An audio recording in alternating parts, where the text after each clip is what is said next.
speaker card if you're here from the public and wish to speak. We will not be taking things in order, as is our custom. Why would we change it?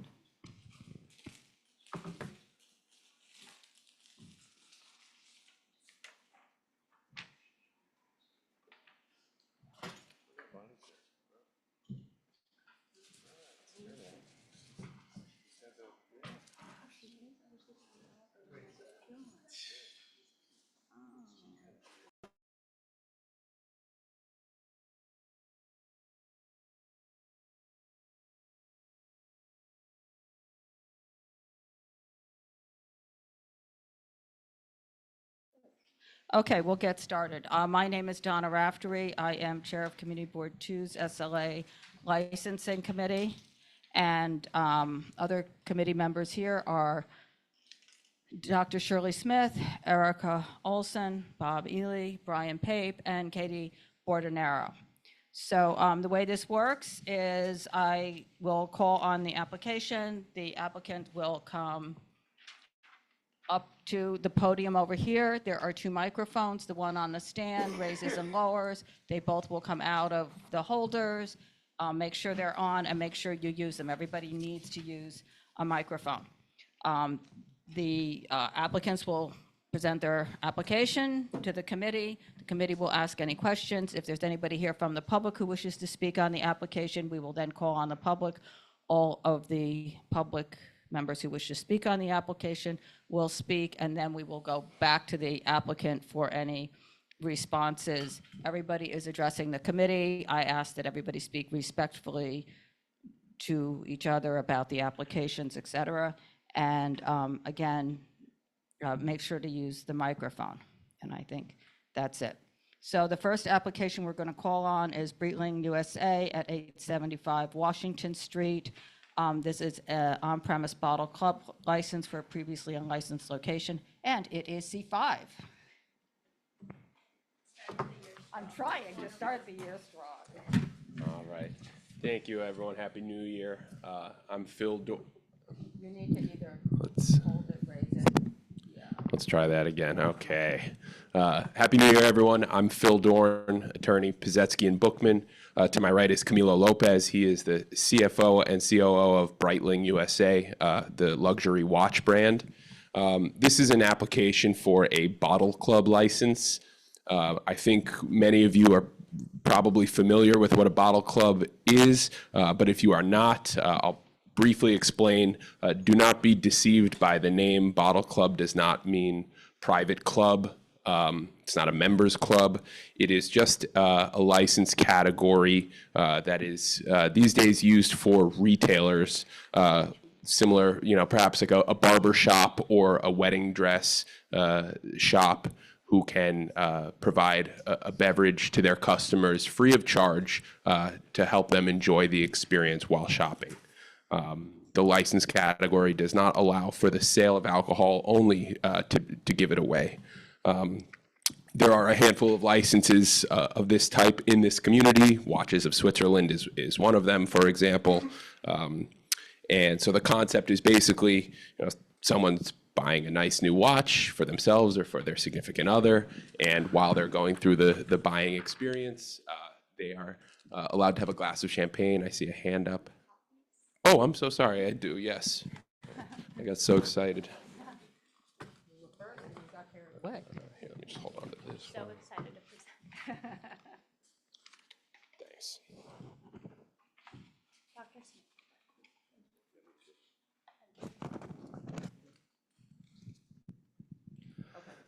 Okay, let me know if you need me to repeat anything while you review the packet. But that's basically it. While you're shopping for a watch, you have a glass of wine or a glass of scotch while you're enjoying your experience.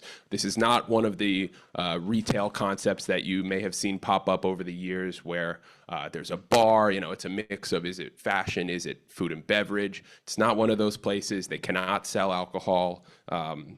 It's not a place where you have to worry about, fashion week events. Are they open late at night?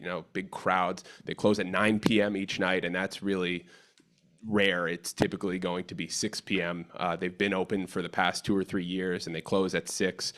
We just pushed it to 9 in the one-off case where they do, we asked for 5 to 9 private events a year. So in one of those 5 to 9 times, if they have an event, it would go at the latest till 9 o'clock. So that's it. I'll leave it to you guys for questions. Okay. So what I would say is something like close at 7 p.m. and then when you have your private events, it closes no later than 9 p.m.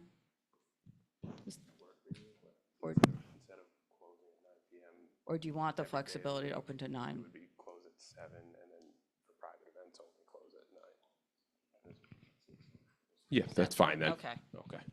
And then, so looking at the plans, there is,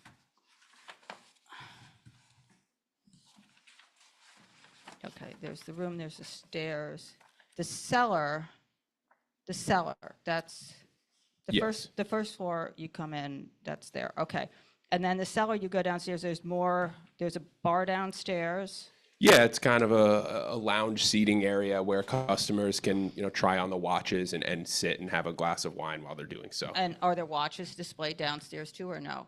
Yes. So the showroom is both Yes. floors. And then there's that other room, is that also for, is that That's- for office or is that for clients? It's for client. It's open to the public. Yes. Okay.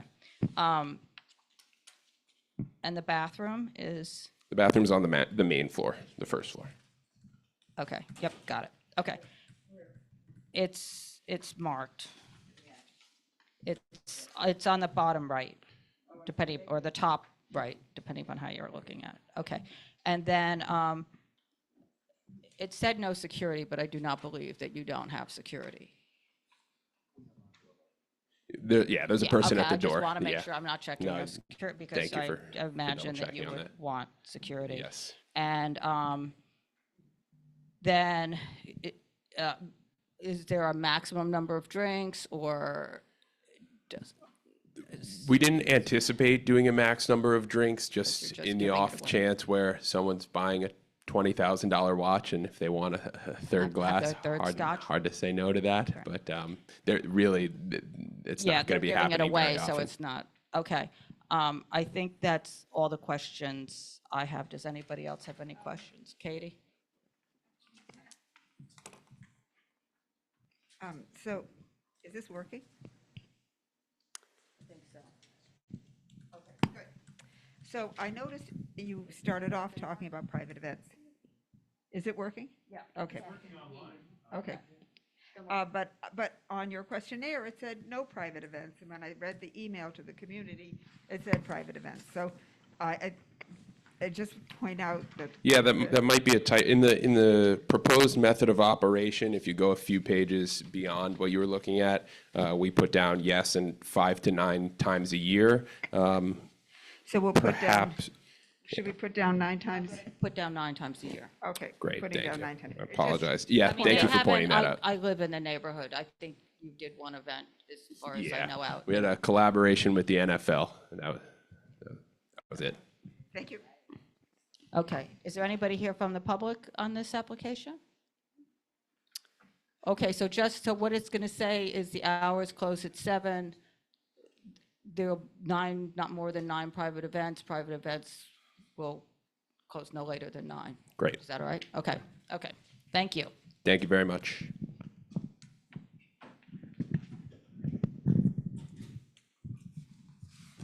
Okay, the next application is going to be Upright Holdings, 547 LLC, doing business as Leitao at 547 Hudson Street. This is an alteration to add sidewalk and roadway. It is D2.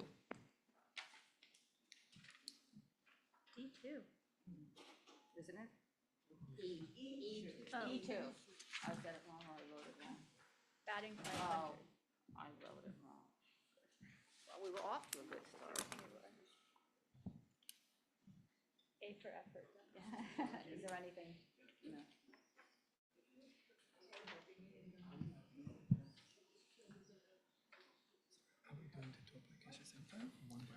Do one by one.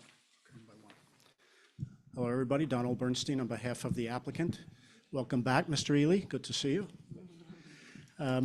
We were here last month on, I'm sorry, that was the other one we were here on, but that one implicated this one.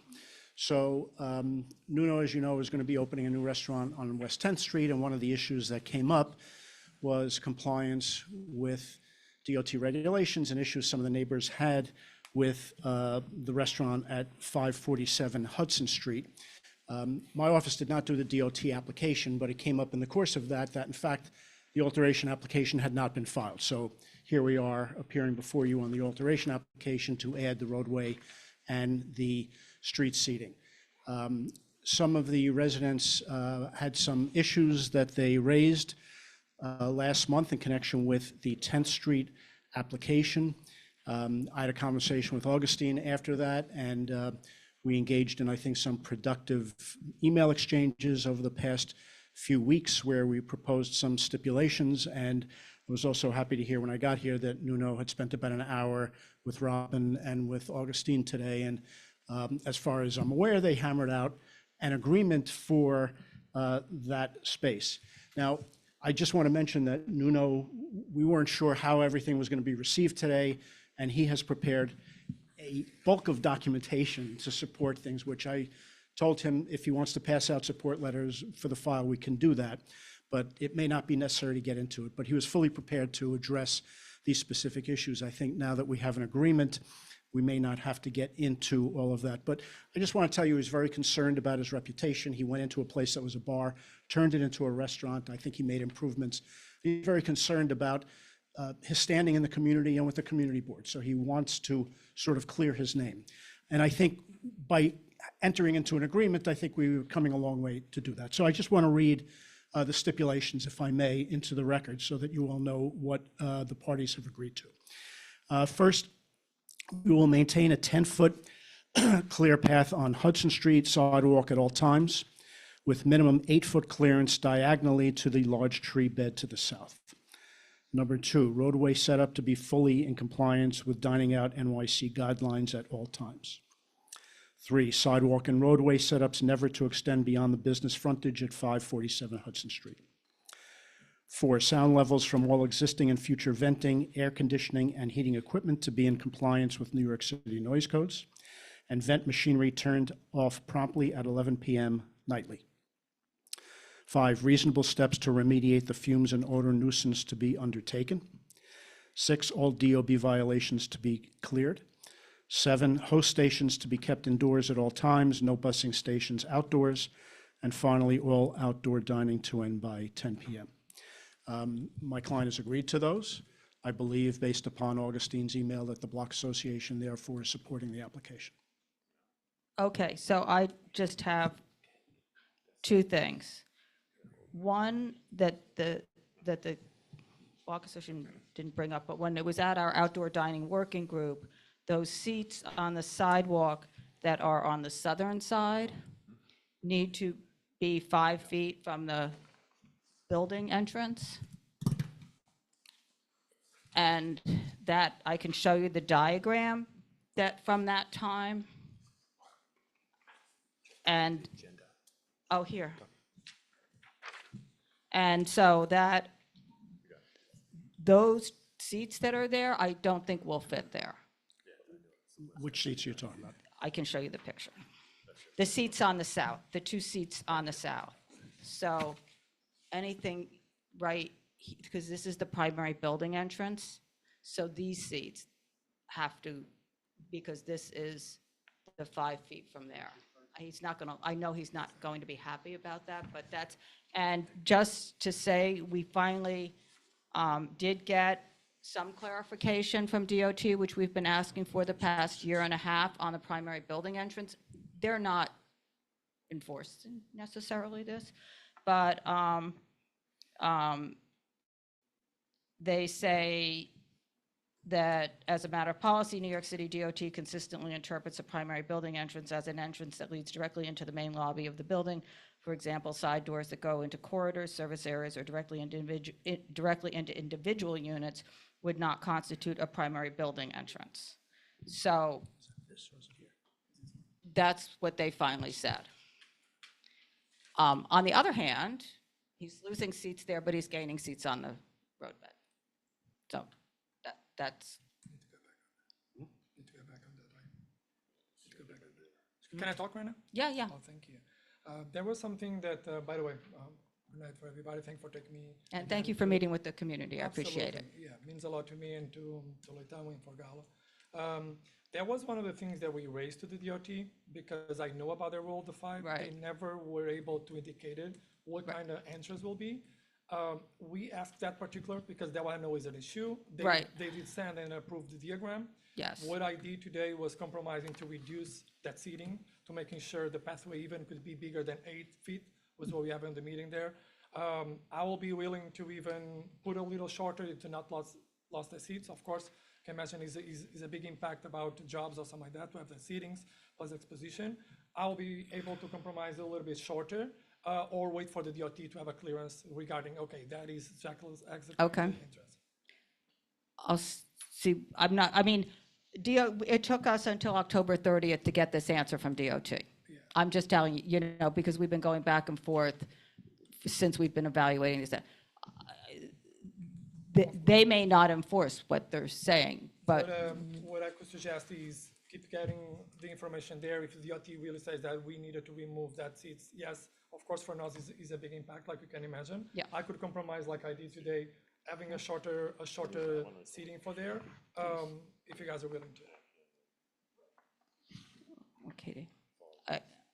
What does shorter seating mean? I don't understand exactly.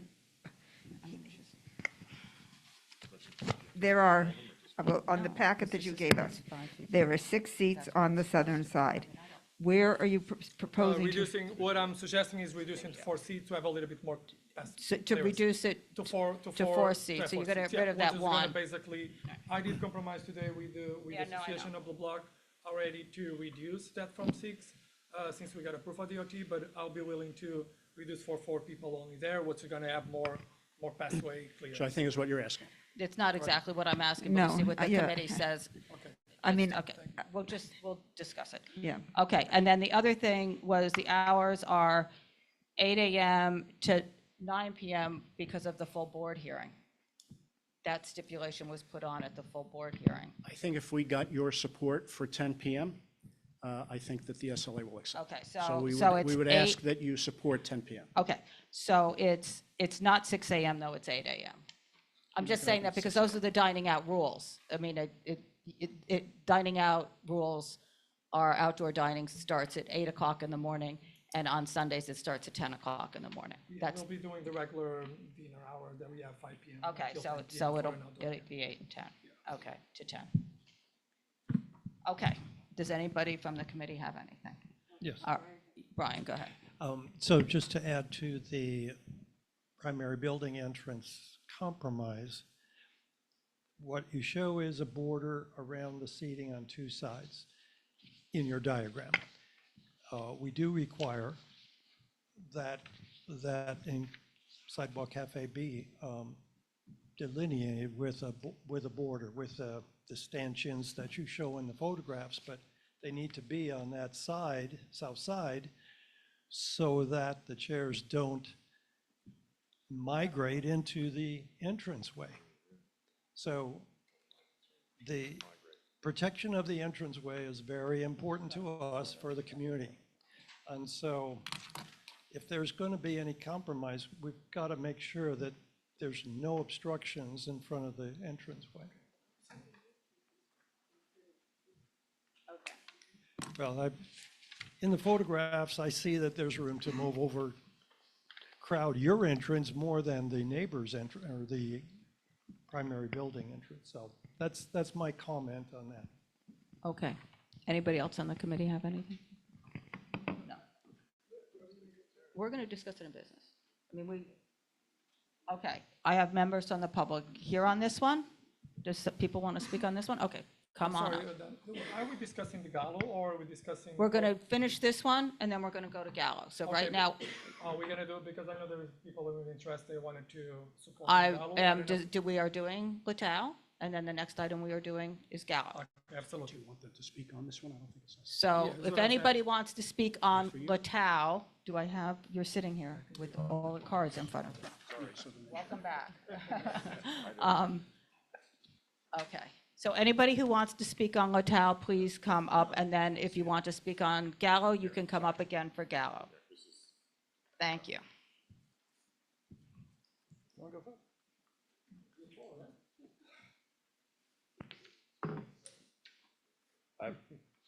This is working still? I think so. Thumbs up. There's a button needs to be. No, it was not. Yeah, there you go. Well, thank you guys for letting me speak tonight. I have nothing but amazing things to say about the Leitao team. I live above them in 547 apartment 2, and coming up on 2 years now. They have been my favorite neighbor that I can ever had. And I say that with a straight face. I made it as a joke with my friends a while ago, but they are friendly people with great food. I don't get disturbed by any noise, the smell, nothing. And honestly, I think that they're, again, a great neighbor.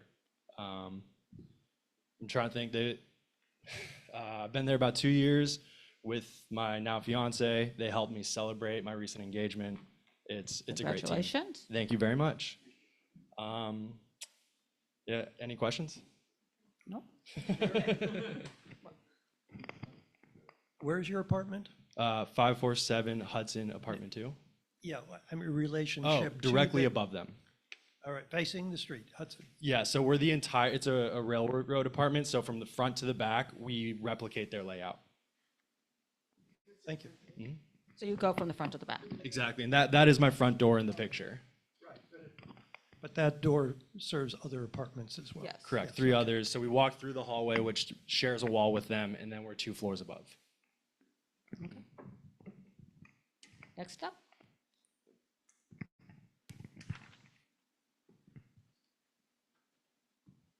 Thank you. Augustine Hope from West Village.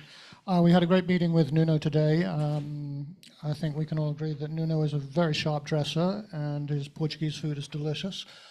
I just want to make a couple of points here. I think we're pretty much in agreement on everything, but there is a little bit of sort of wiggle room here. One is that it's not clear what being in compliance on the roadway means. And he is 50 foot from a traffic sign. To my reading, that means no roof. But we've agreed that whatever DOT determines on this should be the right outcome.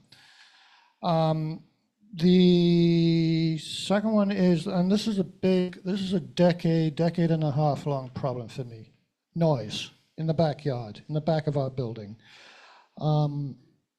It's like an industrial noise back there at all times. It's made it unusable now. I've brought this up last time. Nuno's agreed to look into it with me, and I just want to get it on the record here that he will do so. I can't prove that, and without his cooperation, I can't prove that the noise is coming from one of his pieces of machinery. We actually have to stand out in the backyard and turn it off. So he will do that with me, and we'll look at it. And I'm reasonable. I would like to find a good solution to this that's not expensive for him, but I really depend on his cooperation to do this. And of the DB violations, the only one I really care about is the fireproofing. This is an 1847 row of buildings. That fireproofing really has to be dealt with. Where is the fireproof? In the basement. In the basement. Yeah. Okay. Otherwise, good. I think this could be, a great future for us. Good. Can't good. tell you how happy we are to hear that. Okay, next, Norma.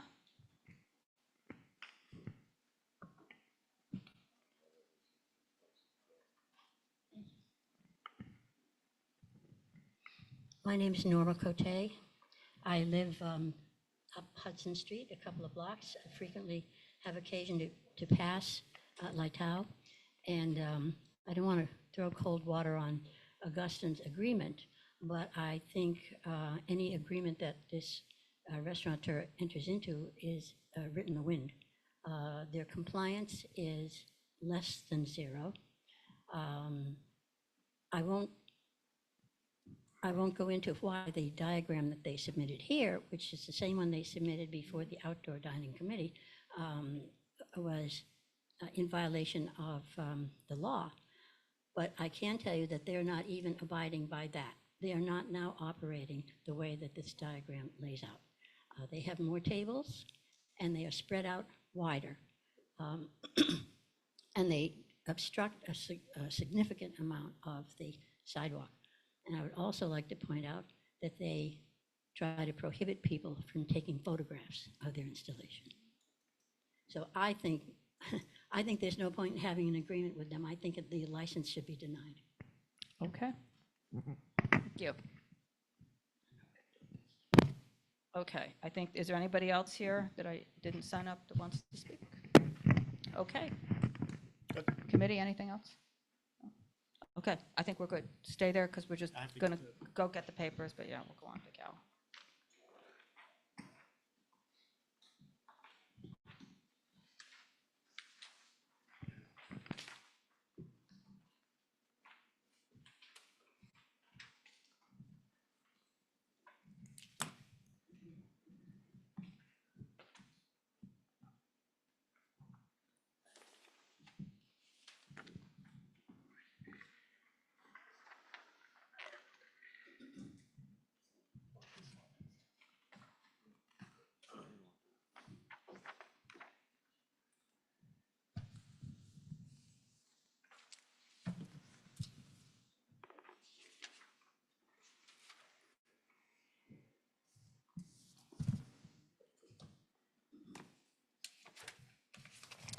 Okay, so this is Nuno's new application for space at 142 West 10th Street. This is the one that we appeared before you last month on, and the issues on Hudson Street were the principal issues infecting this application. So happily, we got that issue out of the way, so now we can just address the issues specific to this location.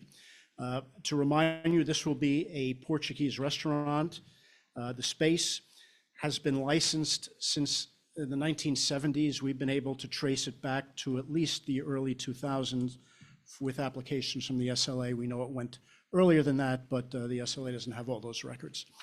Will have 18 tables with 42 seats and one bar with 10 seats.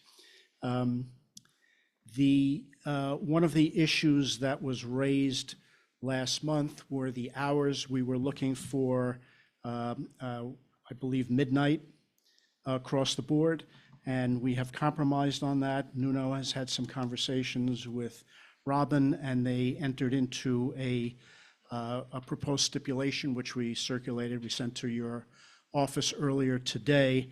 I'm not going to read the whole thing because a lot of it is fairly typical of your boilerplate, but the significant item relates to hours. And what we have agreed to, and I believe what the Block Association has also agreed to, is that Monday and Tuesday, the hours will be 4 p.m. to 11 p.m. Wednesday and Thursday, 4 p.m. to 11:30 p.m. Fridays, 4 p.m. to midnight. Saturdays, noon to midnight. And Sundays, noon to 11 p.m. We had raised the option of having some live music that Nuno had referred to last time, which is only going to be on occasion. All the windows and doors will be closed. We always said that that was going to be the case. And other than that, it is as we presented it. The draft stipulation is signed by Robin on behalf of the Block Association. And that's it. Okay, so two things. Were they okay with the live music? Did they? Yes, I think that's in here. It says in, in paragraph 14, it's a little confusing the way it was written because it says no DJs, live music, promoted events, but then it says live acoustic music on occasion consisting of Portuguese fado guitar music. So nothing amplified? Unamplified? Is it? No. It's all Nothing acoustic? amplified. Yes. And can I just, what does on occasion mean? Once a week? It could be, once a month or twice a month, the maximum. Okay, so 2 times a month? The maximum, yeah. Okay.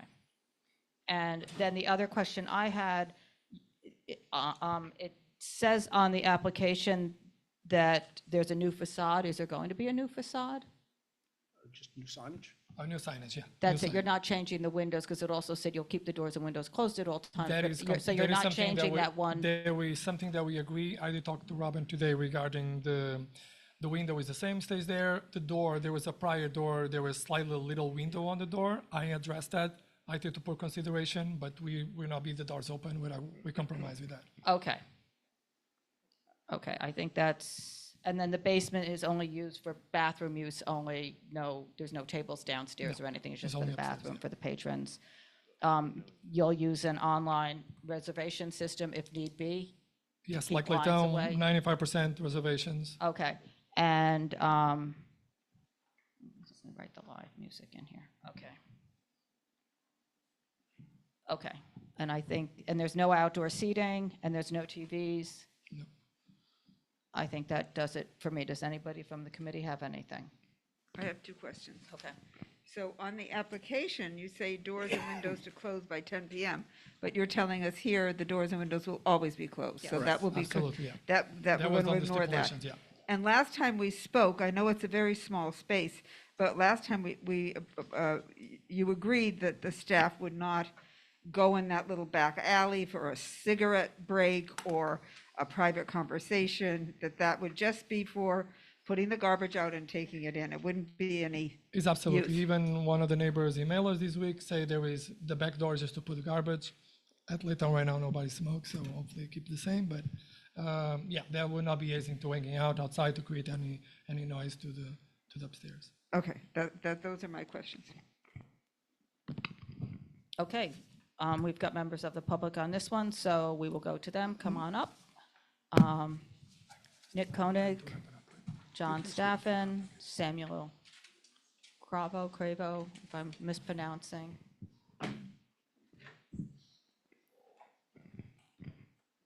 Hello, my name is Sam Cravo. Happy to be here. Thanks for taking time.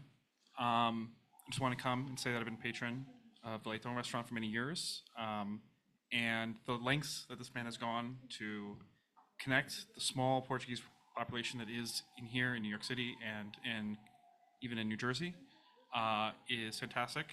The acoustic music that he's been referencing is an amazing, Can we take the amazing conversation? Oh, thank you. gathering that he puts on once a month. He reaches out all the way into Europe to bring people so that we can see the people over there that sing, the people that make the wine, to learn more about what's going on outside of New York City. And I mean, Frank, who I haven't seen in many years, showed up one night and I said, my God, I haven't met you in so long. And none of that would be possible without this man and what he's gone through. I mean, it's a tremendous amount of work. And I mean, Father, I haven't seen it since I was a child in Lisbon. And he brings people over that are like, I haven't seen perform that way since, I went with my grandmother many years ago. So he's done tremendous work, and I'm so happy that he's opening up a new restaurant, and I really, really, please, give him the opportunity. He is tremendous, and he will do a great job. I really sincerely believe it, so thank you. Thank you. Thank you. My name is John Staffen. My wife and I have lived on Perry Street for 35 years. We've raised our family there. We love the neighborhood, care about it deeply. As longtime benefactors of the hospitality brought to the neighborhood by the folks behind Leitao, we have no doubt they'd uphold the same standards of food, culture, hospitality, and become a positive contribution to the neighborhood at their new venture, Galo. We love Leitao as an integral part of our West Village neighborhood and as a literal extension of our family. Nuno and the entire Leitao staff have acted as such for all their time on Hudson Street to us. During the pandemic, Leitao was a vital gathering and meeting point for friends and family in the West Village. We've seen the restaurant evolve and mature along with us over time, always relative to and respectful of what was right for the neighborhood. It got us through the pandemic as a welcome respite for neighbors anxious to see each other again.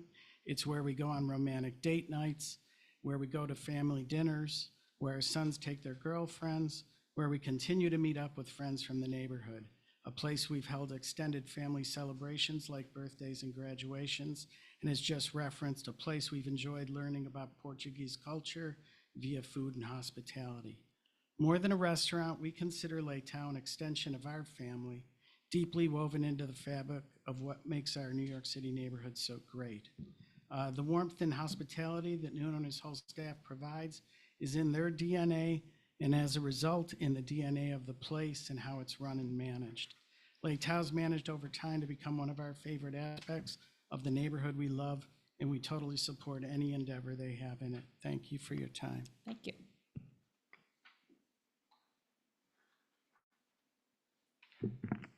Hey, my name's Nick. I am here to speak on support of Galo. I actually came last month to listen to the application, heard a lot. And I really appreciate the compromises that Galo has made on both the hours and the windows. I think that'll go a long way. The one thing that I would like to maybe just mention and be helpful to have on the record, I think, for everyone, is that the same type of environment that I heard mentioned in the last application could very well be the case in the current application in terms of the backyard noise. So in the backyard, there are many outdoor spaces, private residences. It faces 50, 100 windows, right? So it is a very, sensitive space to noise. And the food vent, as described last time, there's a lot of history of that food vent and non-compliance. Obviously nothing that is currently in that restaurant would have anything to do with Nuno. So really all I'm asking is for his cooperation as we go through the construction process to make those things right and have the right either sound engineers or acoustic people to come in and just make it a good outcome for everyone going in, so we don't run into a situation when we're running live and then it costs people more money than it needs to. So thanks. Yep, this is the time to fix it. Can I ask him a question, Yes, please? you can. Have any of the noises, so you're talking about the West 10th Street, Christopher Street backyard? Yes. And are any of the noises in that area been caused by venting from any of the restaurants, to your knowledge? So right now, the restaurant's not open, right? So it is quiet as you can hear birds chirping. I'm up on my terrace all the time. What I've heard, because I actually moved in the week that the other restaurant closed down, I don't have a lot of context on what the noises were before. But I've heard that the food vent is very loud and rattles. So that's one example. Today, I heard a couple noises where I think people are starting to do some test runs. So I can already see that there's going to be some very loud appliances and vibrating things going on. Okay, thank you. Yeah. So can we, is that the end of the public yet? No, is it the end of the, did you want to speak? Yeah, you're welcome to speak. Just fill out the speaker card afterwards and hand it to me. Go ahead and speak. Thank you very much. I also live at 142 West 10th Street. I'm on the board. I do appreciate that the owner or the prospective, restaurant owner reached out to the individuals in the building. They left their emails. They tried to engage. I really appreciate that there seems to be some accommodation for the hours. It still seems a bit late, but totally understand. And, more importantly, because Nick living in the building and right above the restaurant, it's been a situation where past operators have not been willing to address sound issues or banging of pots. We have attempted to put in soundproofing. We might need to make some accommodations to noise levels, especially if there's sound systems. So that's the one thing that we just encourage more dialogue and, would welcome him to the building. And what was your name? My name is Catherine Renfrew, and I'll sign in. Okay, thank you. No, I have a question Go for ahead. her, Donna. Katie, Catherine? go ahead. Catherine, wait, she has a question. So I asked the previous speaker, have you had issues with noise from vents from the prior operators? Yes. Okay. Thank you.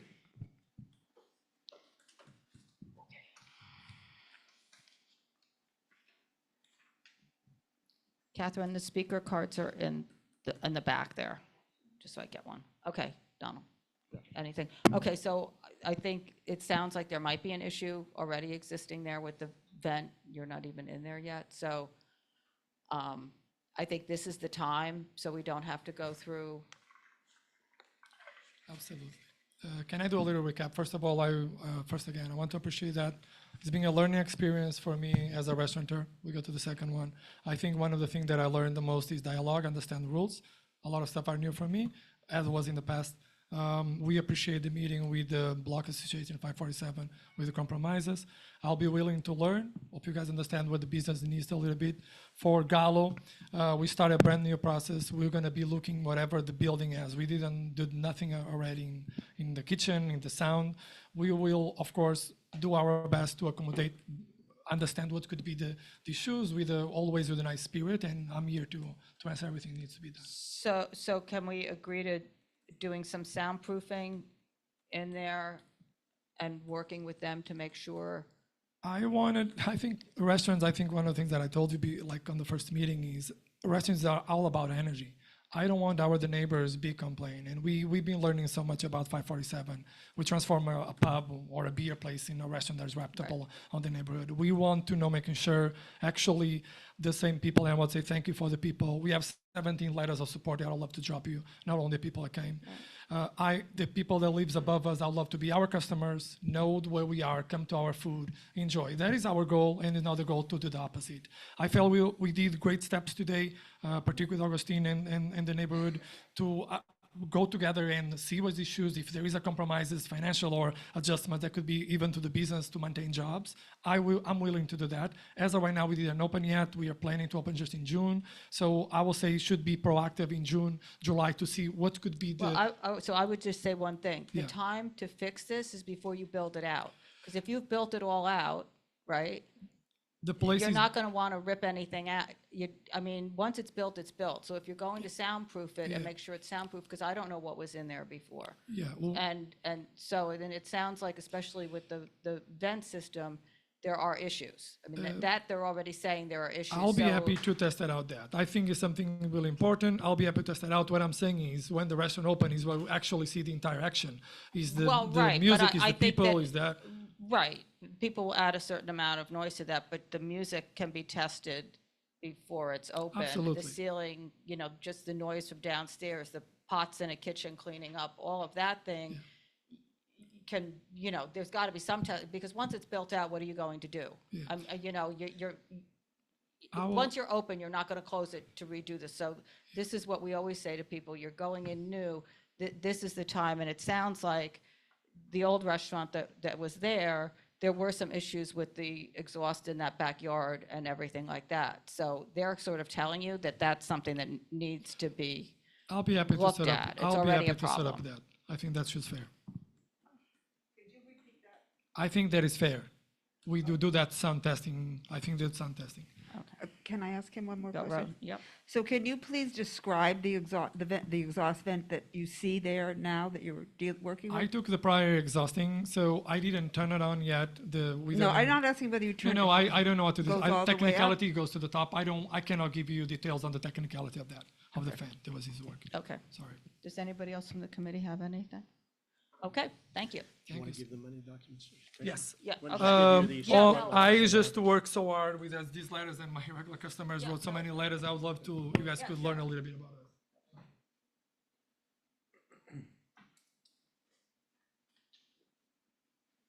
Thank you, absolutely. Great. Thank you. Okay, Carter and I can share some. Do you have an electronic copy of this? Yeah. Oh, that if you Yeah, could send that it would to be the great. That office, would be great to send it to the It's office. the best Yes, way so to we There's a can lot have of it. stuff. files. Meanwhile, if you Yeah. want to see some Portuguese food pictures, Perfect, not while we're sitting here starving. Okay.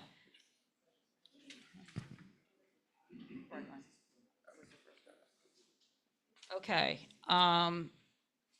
the next one is going to be Bar Penguin.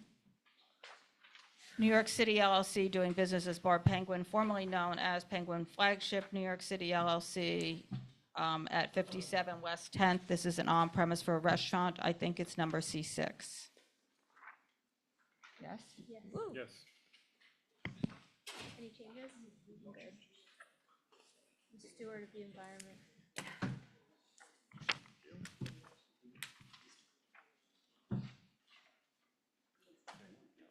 guess I don't need it next time. No, is that Galo? No. Oh, Donald, you handed. It's got another Galo. He has Galo, not Penguin. Do you have another Penguin? Does everybody need their Penguin? He'll trade me two No. Galos for one Penguin. Yeah, right there. Okay, got it. We're all set.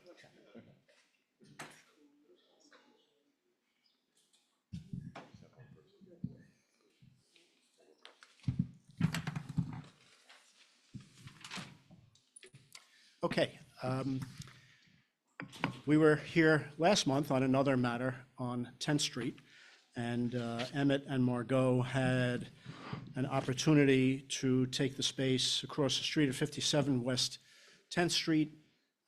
It's been in the works for a while, but we didn't get to the point where it was a solid deal until now, and so that's why we're coming now, and we weren't here and didn't discuss this last month. This is space that also has been licensed for a period of time. The earliest I could track it was to about 2016. It may have been licensed before then. I'm sure you would know better than I. There were restaurant wine licenses, and the last one, I think it was 57 Osteria or Osteria 57, had a restaurant wine and then changed class to an OP with an 11 midnight and 1 a.m. close. Emmett and Margot are going to be opening up their flagship restaurant, Penguin, across the street, which is a larger full-service tablecloth restaurant.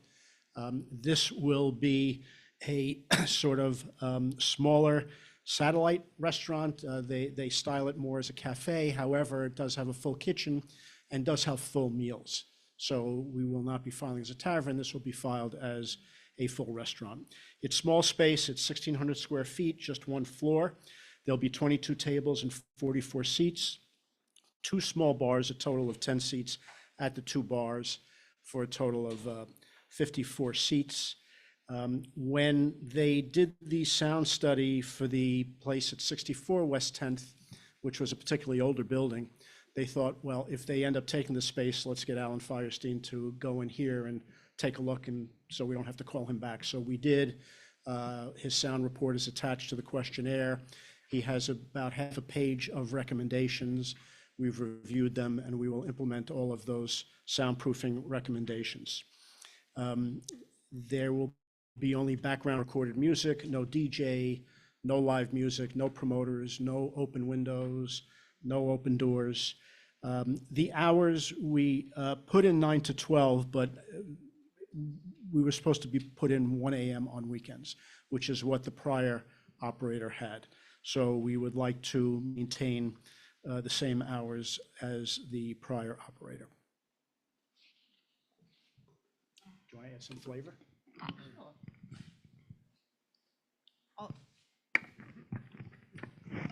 We did, I just want to say, we did send out emails. We notified, I think, the 10th Street Block Association. We did not hear from anybody.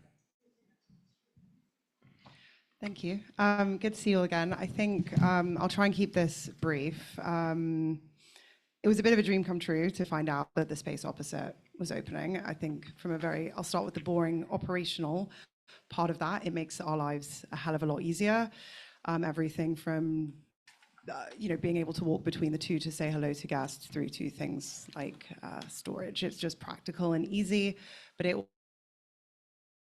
also, I think really leans into what we feel can be a real neighborhood addition, where Bar Penguin, I think, sits very distinctly from Penguin across the road, is that this is our opportunity to lean into more of a daytime offering as well. I think Emmett has been heartbroken ever since we've done anything together that there wasn't more of a coffee feel. And I think something that we had really shared when we first were discussing hospitality and what it meant to us is this idea of the Viennese all day, and the idea that there isn't these sort of hard lines between a breakfast service, a lunch service, and a dinner service, and that people might come at 1 p.m. and still be there at 4, and they run into people, and it can be a little bit more of an open book environment. For that reason, this would not have the same reliance on reservations that we would. It is a smaller space, so we feel confident in moving away from such a sort of strict reservation process without getting into lines and problems, etc. There should be a level of informality here. The language we've sort of been circling is sort of sophisticated but unhurried. This isn't tablecloths. This has that ease that slightly lower price point, that neighborhood feeling that I think we really aspire to. And, you know, there's 3 rooms. It's small, and there's 3 even smaller rooms within it. We love that. That is the language we speak, intimate spaces, places that you can really gather and be with your people. And yeah, anything you want to add? He's learned his lesson.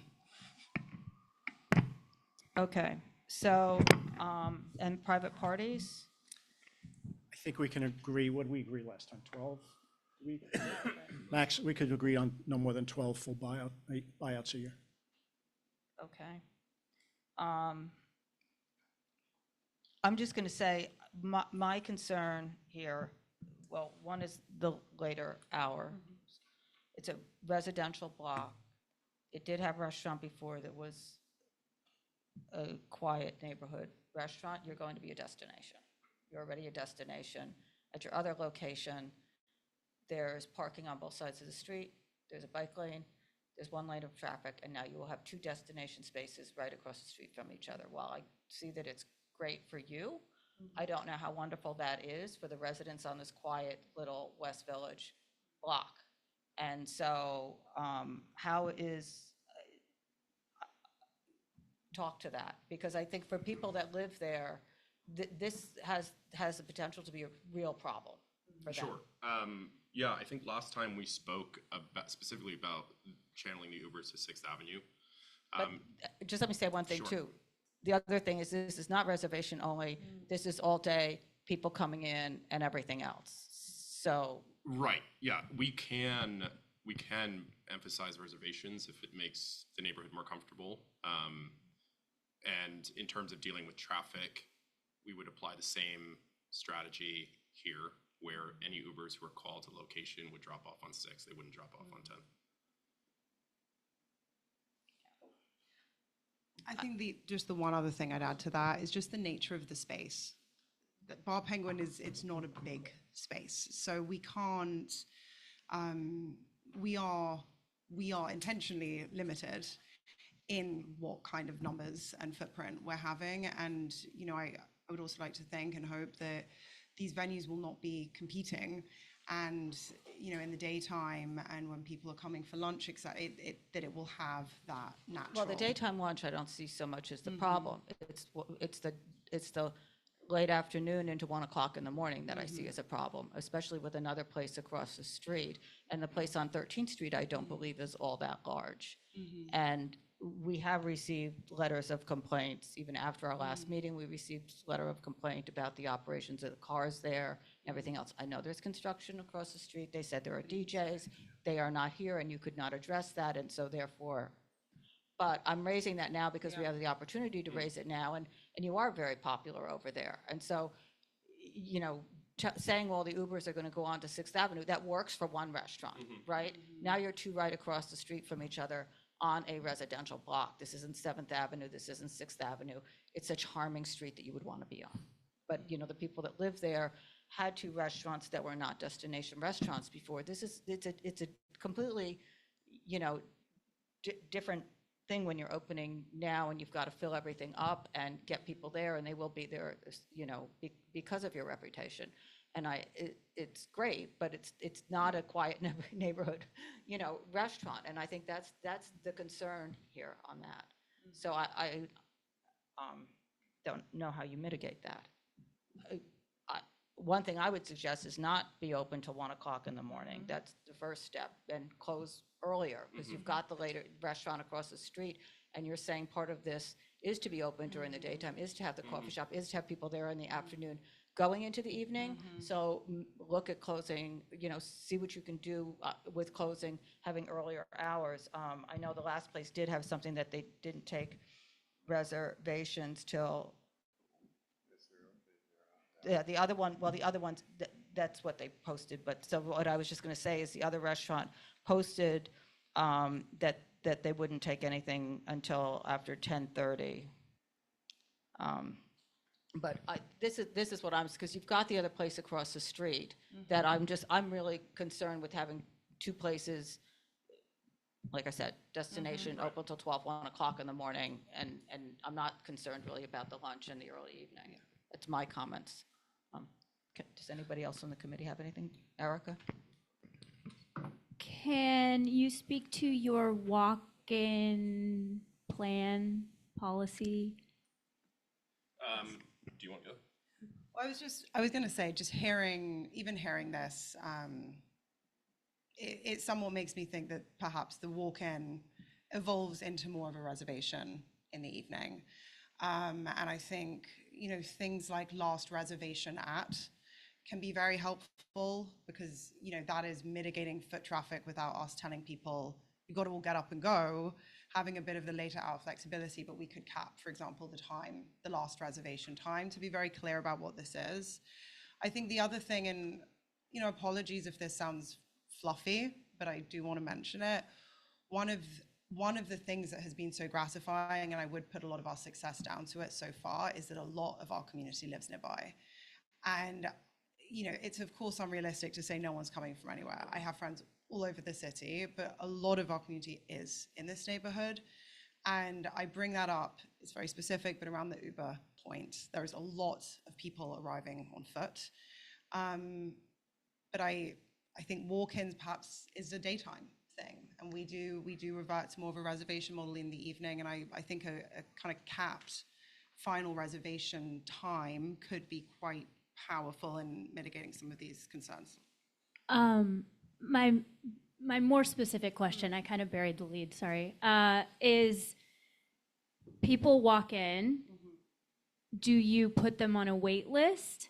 Do they wait on the sidewalk, or do you text them and you say, do not wait on the sidewalk, please? Or are you name a number of high profile restaurants where it's like you can have this line 3 blocks long at 5 p.m. and you can get on a list and then it's a whole thing. Like, I guess it's like people walk in and then what happens? Yeah.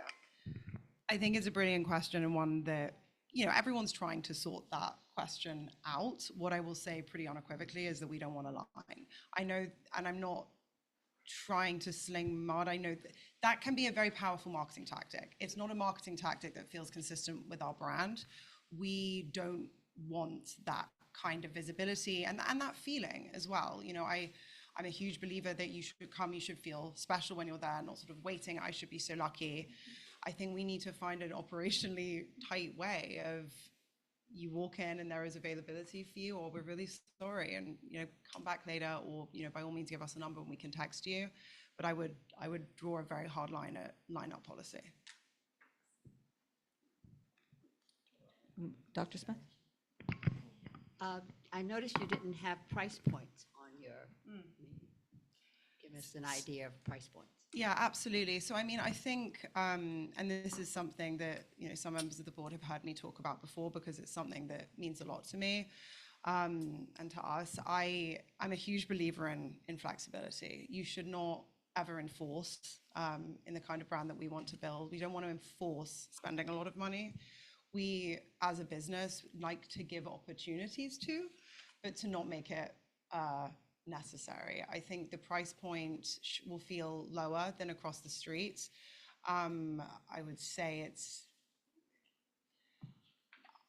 think of a maybe sort of bar Pizzolino pricing. It's not, although I haven't had much of that food but it's not uber luxe, but it's also not going to be the cheapest place in the neighborhood, but we do want, I would say like $15 to $28, like if we're going to put a number on it. With 15, how much did you say? Like 15 to 28. Like these are at dinner? Well, I mean, per dish. Okay, fine. Oh, excuse me, sorry, per dish.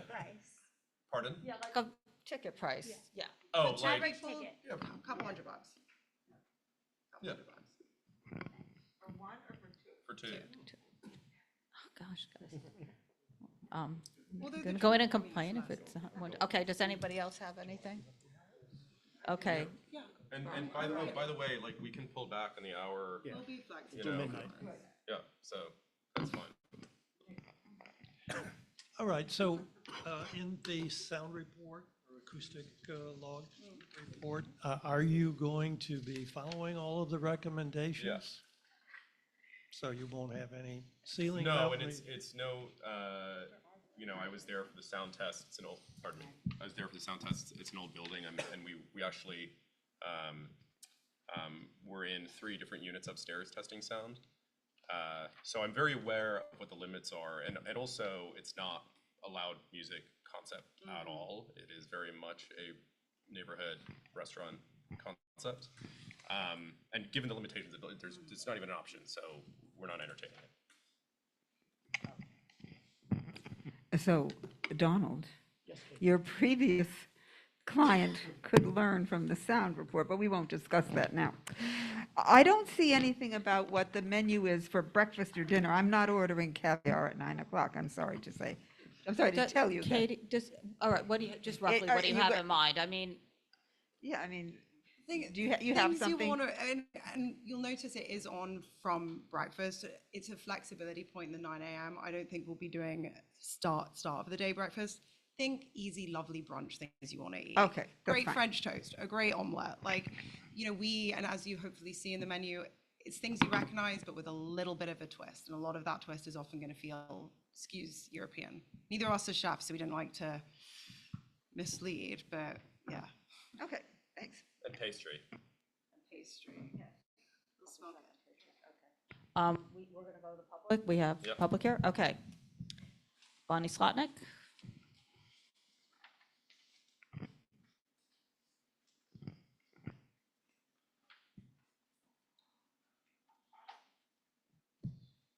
Hi, Hi. I'm Bonnie Slotnick. I've lived at 68 West 10th Street for 49 years. I've lived through a lot of different restaurants at this location, including the famous Peter's Backyard. Most of them were quiet neighborhood restaurants where people went to eat. What we have here is people who have exactly 1 year experience running one establishment, and I cannot believe that they would be given 2 full OP licenses across the street from one another with virtually no experience. And they show their lack of experience because when they fill out their applications, they then go ahead, and I can only go by what's happening at People's because the other places haven't opened yet. But People's was meant to be a lot of emphasis on the word neighborhood here. But it was described recently in a magazine as equal parts late night watering hole, speakeasy, art gallery, dance club, and your rich friend of a friend's house. So dance club doesn't quite go to me with the fact that they said they would have only background music. They said they would have a chef-driven menu, which seems to consist of olives and bread and cheese and French fries. As the daughter of a noted chef, I think there would probably be something more chef-driven on the menu. They answered the question about whether there was a school or church on the block. In both cases, on 13th Street, there's a huge private school. The City and Country School is just up the block from them. On 10th Street, the Petite École Nursery School is just up the block from them. They say that they contacted the 10th Street Block Association. I don't know what 10th Street Block Association that is because there hasn't been one for the block between 5th and 6th Avenue for at least 20 years and probably more. I've been in touch with a lot of people in my building. My building is 66 and 68. It's a double building that's joined. The people in 66 have had no contact with the owners. There's no testing of sound. There was zero outreach to anybody that I know in the neighborhood. There were no signs. We had the place that's opening on 6th Avenue, Goosey. They put a flyer, at least in the lobby of our building, and gave a phone number if we wanted to talk to them. It was just by accident that I found out about these 2 hearings. So I've owned a business in New York for 28 years. And if you had asked me after year 1, year 5, or year 10, whether I was ready to open another store, I would have said no. These people have been operating a bar/private club for 1 year, and they think they're ready to open a full-fledged restaurant and what they're calling a bar, but they're schizophrenically talking about how it's really a coffee place and it's going to be Viennese and it's going to open at 9. And the menu consists of something that they call conserva, which they don't seem to know what it is, and they certainly didn't put it on the menu. Seems to be a buzzword lately for restaurants. It means canned fish. I think that I cannot trust anything that they say in the application. They're going to do what they want, like a lot of other operators, like Emil Stefkov with his boucherie, with a omakase in the basement and a jazz club and then something else. So I don't feel like I can trust them, and I do not want them next door to my building. And with their bistrot d'en face, you know, in Paris, if you have a restaurant for a while and you would like to serve some more customers, you might open a bistrot d'en face, a restaurant across the street. You don't open both of them at the same time with full liquor licenses. Thank you. Is there anybody else here from the public? And if you could, when you're done, fill out or you have the speaker card? Good for you. That's fine, thank you. Okay, go ahead. Well, Bonnie pretty much covered it. I think the main concern. First, do me one favor, start with your name. Margaret Lamison, and my apologies for my voice. The main concern is really, it sounds like a block party every night. And with the going, as the owner said, you know, it's convenient. They can go back and forth between the restaurants. So that kind of demonstrates what we can expect outside. And then as far as private facilities are concerned, is the 12 in addition to the 15 the other restaurant already has? There is 10th Street is a throughway for children to go to school on 6th Avenue. So opening up, I'm not sure if it's a bar at 9 a.m., seems kind of contrary. Buzzwords are used, neighborhood and community, but the neighborhood and community they're talking about is not 10th Street. It's talking about either their restaurant colleagues who want a martini at midnight, or their friends who live elsewhere and coming to this destination. I'm neither for or against, actually. What I'd like to see are those things addressed, and addressed sufficiently. That's it. And I will back up, Bonnie. A number of people, I wish more residents were here. A lot of people are getting upset about the anticipation of this and the congestion that's going to be caused. Okay. So thank you. Thank you for coming. Okay. Anybody else? Okay.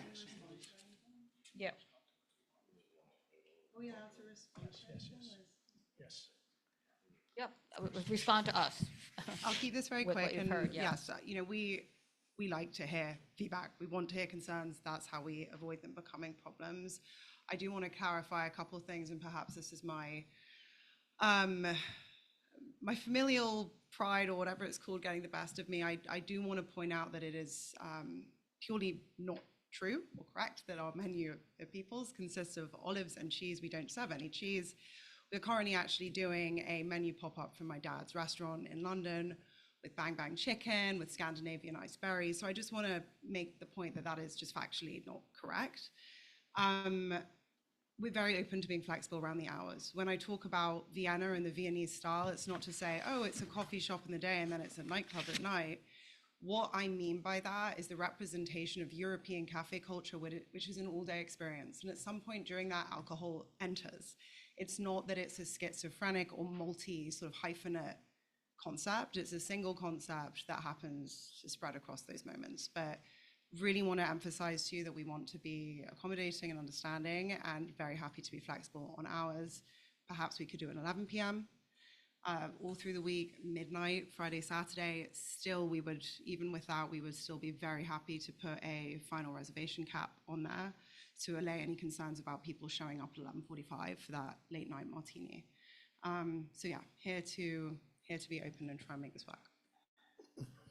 Just also want to point out that the concept here is different than People's. People's we came to as a cocktail bar with a DJ with a 2 a.m. That's not what these are, very different.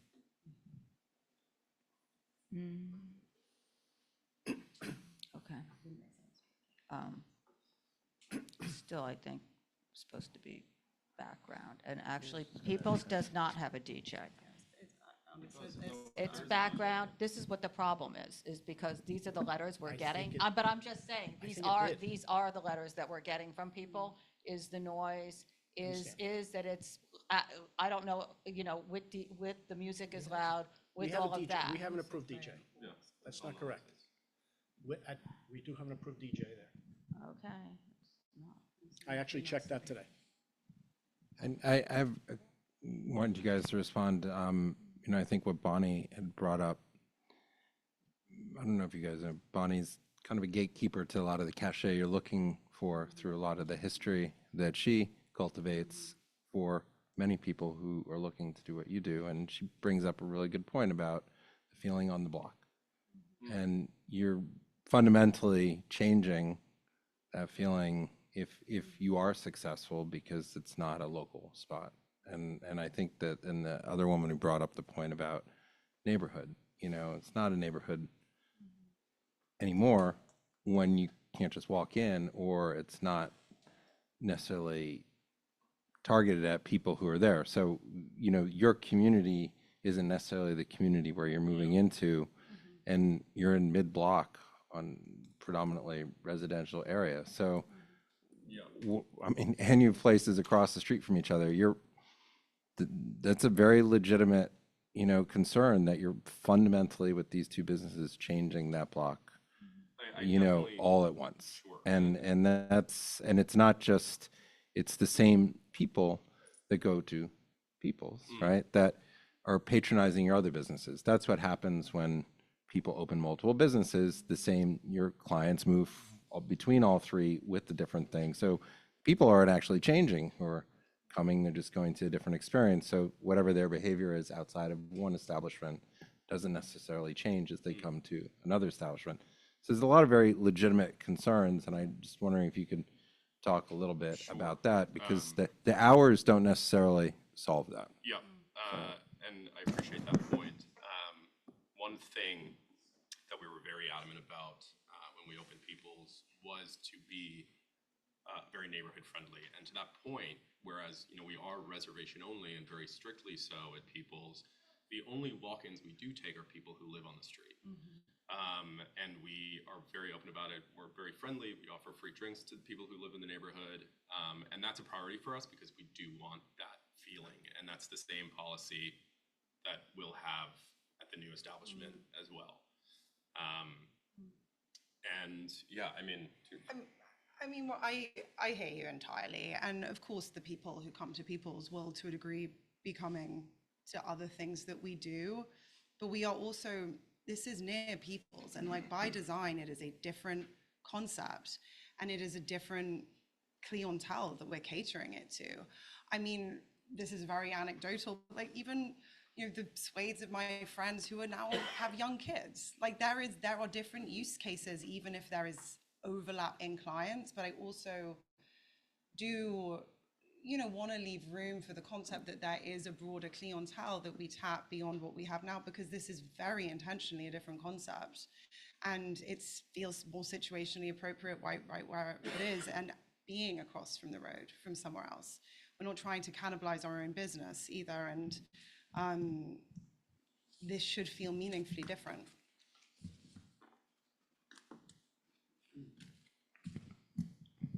Okay. Anything else? Anybody? Okay, I think that does it. Thank you. Thank you. Okay. Donald, just one thing. The Acoustalog report, was that, I didn't, and for the record, you were correct about the DJ at the other place. I just want to say that today. Is the Acoustalog, was that sent in with the package? Because I don't. Maybe not. Could you send that in? Thank you. Okay. The next application is going to be Charlie Boy 263 LLC, doing business at Charlie Boy at 47 7th Avenue South. This is an on-premise for a restaurant.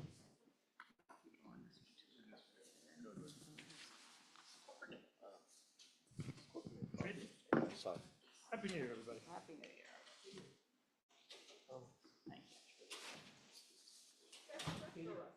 Is there anything new in here, Frank? There's not, but there will be. There's not in this packet. I said, is there anything new? And he said, no, but there will be.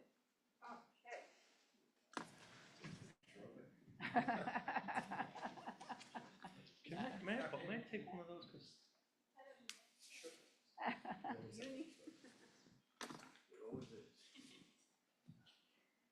Want to do stuff? I mean, they know you're going to do stuff anyway. Hi, everyone. I'm Chris, Rita. Frank Palillo with him. We were here last month. As you know, we're doing an all-day Italian cafe. Small, no bar stools, not a bar. 42 seats, 44 seats total. And Chris had the opportunity to meet with the neighbors.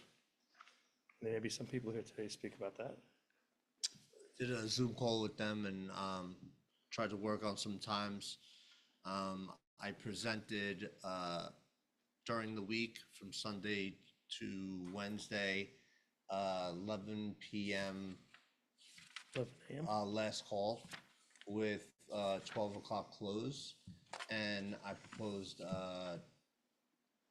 12 o'clock last call on Thursday, Friday, Saturday with a 1 a.m. close. Okay. Anything else? You had the meeting, I didn't. Yeah, no. No. I was not on the call. Thursday to Saturday, 12 o'clock last call and 1 a.m., Yeah. correct? And Sunday to Wednesday, 11 last call, 12 close? Yes. Okay. Okay.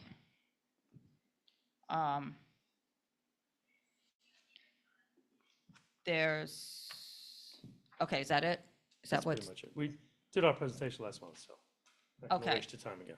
Okay, so there's no outdoor. No outdoors. There's an enclosed sidewalk cafe, which consists of most of the bulk of the seating in the space. Yeah. Would you agree to no speakers in the enclosed sidewalk cafe? Because that is what the rules are. Yeah, it's actually it's a building. It's not an indoor. No, it's not an actually, outdoor- it's an enclosed sidewalk cafe. All of this here is an enclosed sidewalk cafe. It's on the sidewalk. Years ago, part it of the became. building. I don't know. But it's not, that's the problem. It's not part of the building. It could be taken away at any point. You have to pay to have it with a revocable consent. I mean, the people, it's not the building. It's a sidewalk Wait a minute, cafe. but It's an time out. enclosed sidewalk cafe. Right, but there's no revocable You have consent to- anymore. There's There's no revocable consent anymore. It's not part of the building. Yeah, no, it's part of the building. It's not part of the building. It's an enclosed sidewalk cafe. See, that's the problem, but I don't believe, but Donna used the expression revocable consent, You're- which I do not believe this is anymore. Yeah, it's, Not on the building property. You're not answering my question. It's not a sidewalk cafe. you have to apply for an enclosed sidewalk cafe. Possession of public property. Is that where we're going with Yeah. this? Public property, sidewalk. So, I mean. But it's been there for so many years, I'm not gonna, No, I'm just, well, it's an I'm enclosed. just not sure it's still considered. Frank, it is, there's a listing. So the reason we bring it up is that the majority of your restaurant is subject to other rules. It is not part of the building. It's part of the Dining Out NYC program that you have to make an application in order to use that space, and your lease is not with your landlord for it. Your agreement is with the city of New York to use that space. But it's enclosed space. How could it be I- dining out? It is one of the 100 and some odd number of pre-existing enclosed sidewalk cafes within the city of New York. And there's a full listing of And them. it is listed as I'm not such. arguing, but so you're actually saying that I have to apply for dining out in New York City for a, Enclosed Yeah, sidewalk and cafe. the Yeah. deadline is at the end of the month. I've never heard that before. I'm sorry. never heard I'm that not disputing it. It- Just never heard of it. It's factually But then, correct. then our landlord couldn't actually rent us space, right? That is, it is No, I'm not just saying like it's if you had a sidewalk cafe. Yeah. This We is give you the permission to same, use a sidewalk cafe. this is the same, It's the same thing, it's just enclosed, so It's you don't have just to worry about the enclosed. rain so. Right, but, and the snow. okay, but let's just explore that further then. You're not gonna talk about a 10 o'clock closing because of that cafe. Enclosed sidewalk cafes did not have a restriction at midnight on the previous program. Right now, I don't think that there's a time restriction, but again, it is Just wanna make still a sure we're on separate. the same- Yeah, no, but it sounds like you guys don't even, your No. lease isn't even clear then, because you guys don't even know about it. That's kind of a, you Yeah, know. just because when you walk in, it's an actual build, But there's it's no not. dividing. So many of the, just not in this one particularly, I have a feeling many you of guys the know about this one. enclosed sidewalk cafes within our community, because they've existed so long, went beyond what was technically allowed through consistently improving them over decades. So, for example, all of them are supposed to be able to be removed and the building itself is intact. In this case, the walls are gone, but that doesn't mean it was done properly. And that's the situation, but it's still the city property, Bob was saying, the language he used, it's still city property beyond, like, for example, where the bar is, that's the building line. Yeah. That's the property line. So outside of that, and it's even questionable whether that's technically even, I mean, I don't know what the full listing of the new rules are, but that's the. But that's also what you need to replicate. And there are several on the stretch of 7th Avenue South. You're not alone. And there's one on Hudson and West 12th, Bella Boost, 611 Hudson. So that's what that is, and that is, These are all operable windows along this, yes. Yeah. which we'd agree to close at 10 o'clock every night. Well, yeah, there's one on Morton Street. We'd agree to close all of them at 10 o'clock. No, we would ask you, you can agree to what you want, I'll tell you what I want to ask you to do, and then you Okay. can see if you want to agree to it. There I go, instead of there I go, telling me agreeing what too you're gonna soon. agree to. Once again, agreeing too fast. Wait, there's no operable window? What? I'm asking you, these What? look like operable. No, these are, Yes. the front on Morton, but none on, no, the front The on. one, the one on Morton that's on the corner, wraps the corner, I believe that opens, and the door, then there's that door on Morton. Well, there's a door, there's an emergency exit on Morton, for sure. Right, I think from looking, That from window what, won't be operable. okay, well, the old steps were that it was never open. Yeah. That doors is an emergency door. Mm-hmm. The other doors closed at 10. But,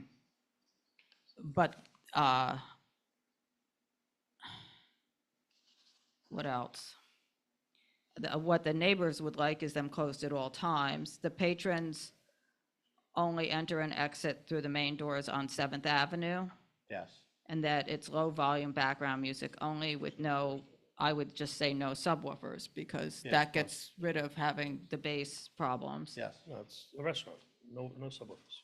And that it's, I mean, the hours they would like is 11 and 12 there, because it's been so problematic for them in the past.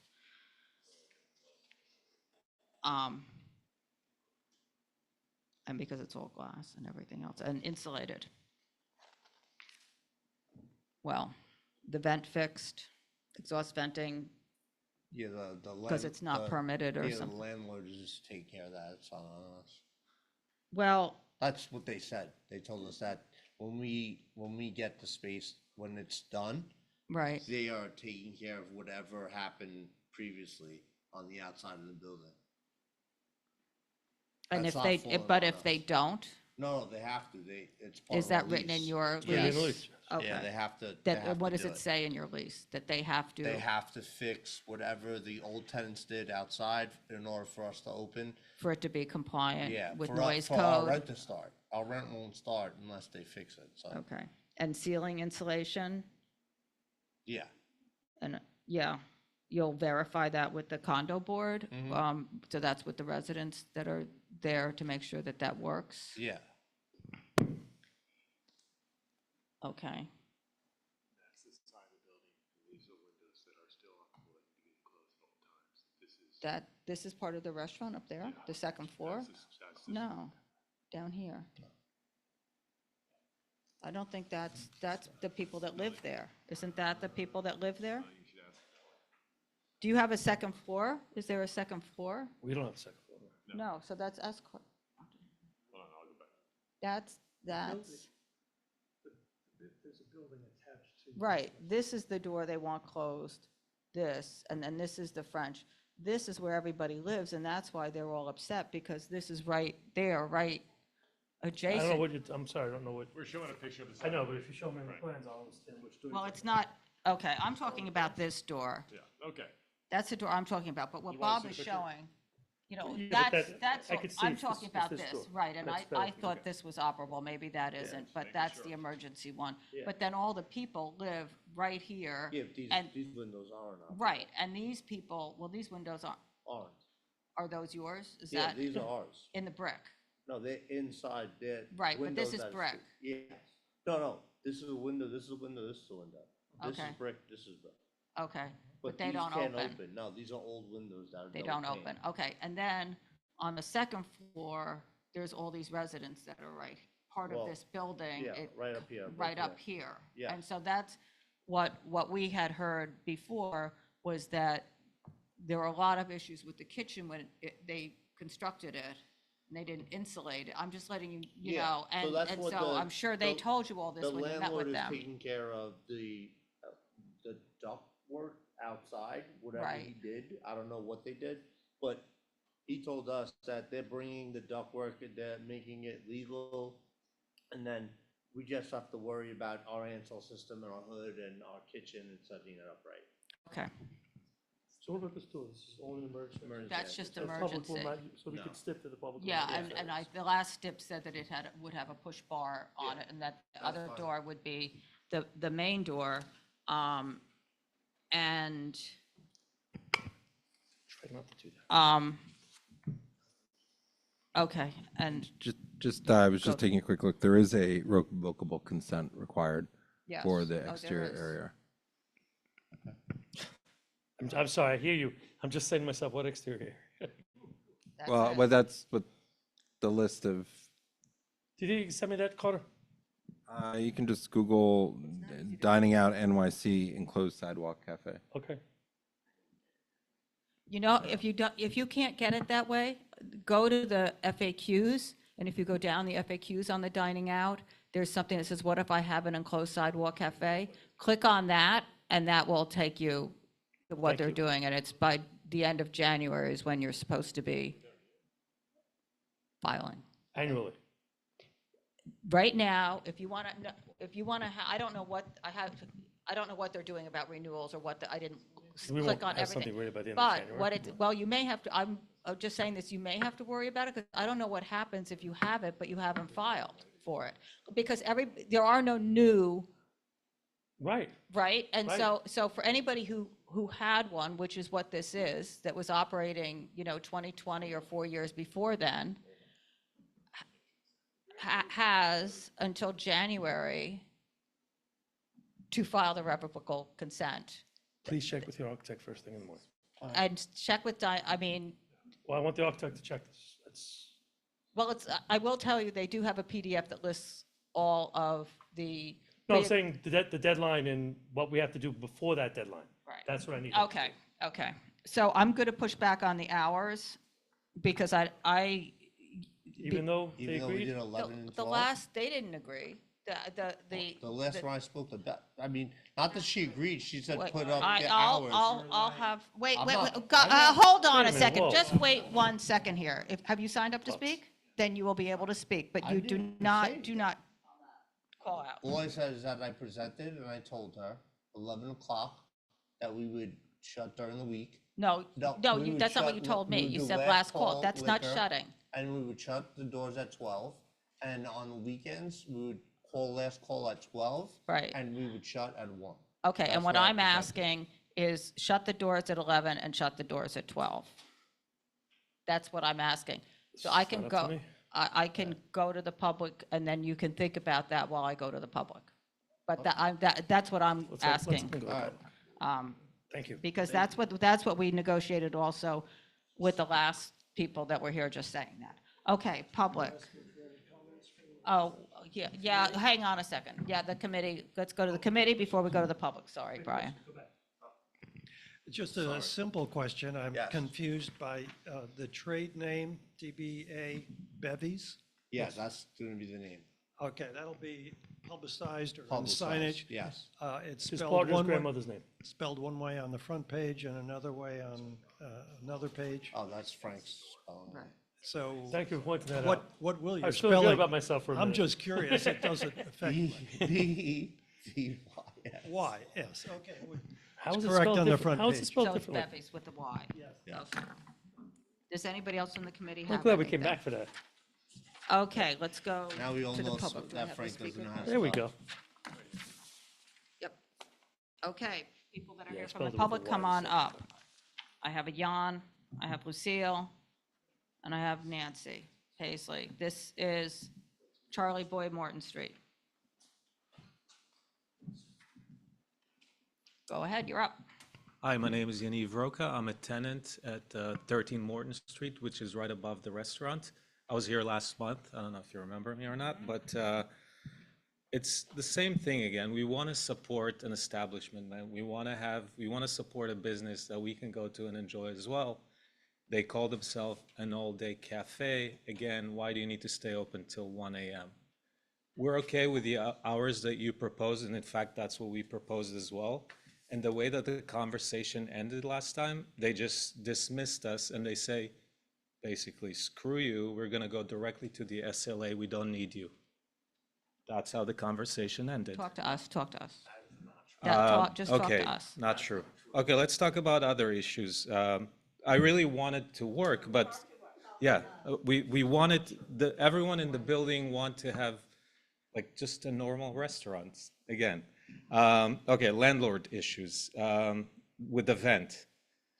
It hasn't been fixed in 5 years, by the way. In fact, the last business that came in went illegally behind the board's back and installed a very strange vent that wasn't even illegal. The whole building smelled like burgers and stuff. And then they had to shut down, of course, after 3 months. So I wouldn't take the landlord's word for they'll fix it. There are a lot of issues with the kitchen, with the insulation. It's a landmark brownstone. You can hear every vibration from every floor. You know, there are other establishments. There is loud music and hip hop and dance, and it's a high energy environment as we talked about it last month as well. So if they're willing to work with us, we're happy to have them as our neighbors, but it doesn't sound like they're even trying. It's just, you know, we'll be okay with 11 and 12, 11 weekdays and midnight during the weekend. Again, I have a third graders. We get up at 6 every morning. How can we go to sleep at midnight? You hear the music, it travels somehow. It's a brick, you know, brownstone. So it's an issue, and yeah, I hope we can come to resolution. Okay, thank you. Next up. Oh, wait, 1 second. Carter has a question. Are you a condo owner? Yes. In the building? Are you on the condo board? My partner is on the board, yes. Do you know if the liens against the ground floor, or have those been resolved? It's still, no, it has not been resolved. Because I saw those filed on Acris, so Yeah, there's still it's quite a still- bit it's of still- there's still money fighting, still owed by the A lot the of money is landlord, still or the owed by owner the of that, landlord, of the yes. commercial space. Yes. Thank you. Hang on 1 second. Yeah, One more just a quick question here. Are you talking about the white building? Are you with the building on 7th Avenue or the building on Morton Street? It's the same. It is the same. That's what I thought. Okay. It wraps around. So we have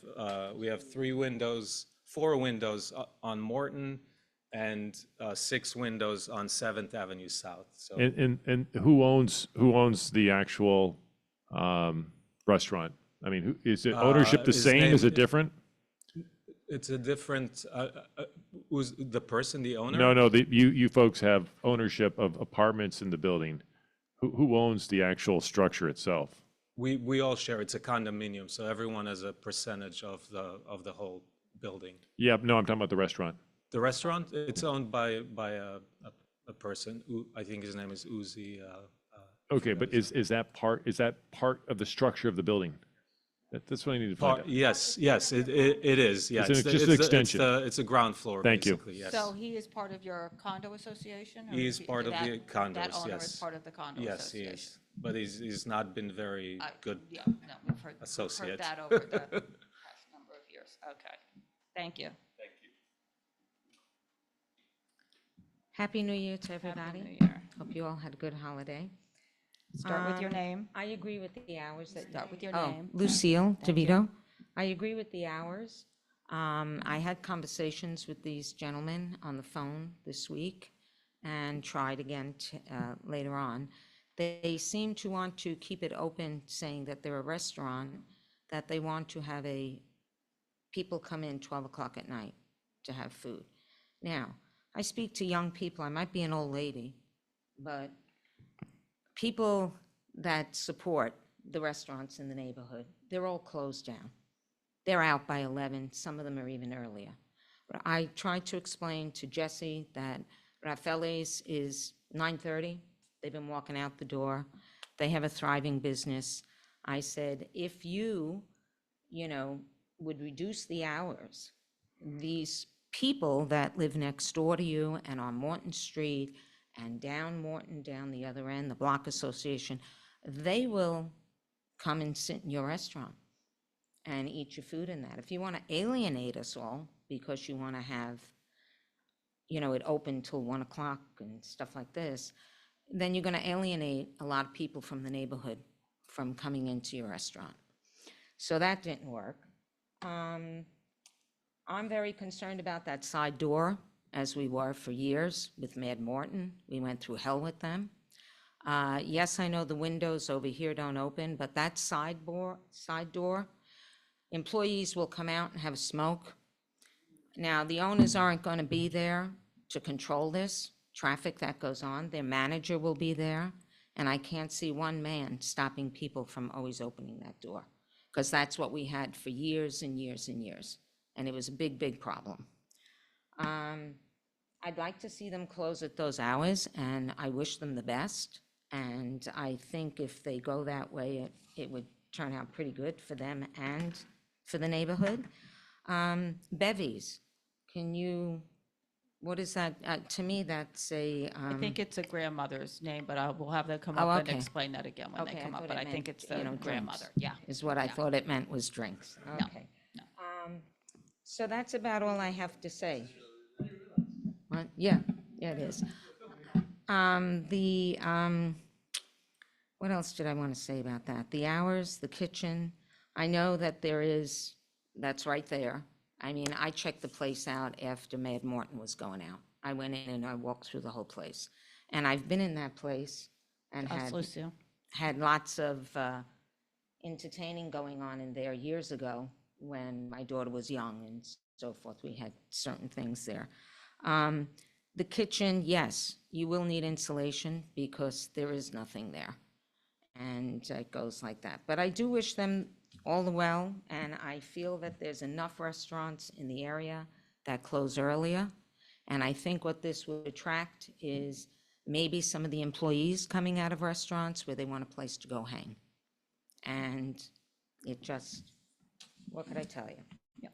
I hope they agree to shorter hours and see how it goes. Okay, thank you. All right, thank you. Could I add one more thing, actually? I just remembered. Okay, quickly, and then, yeah. So I know you were saying there are no bar stools.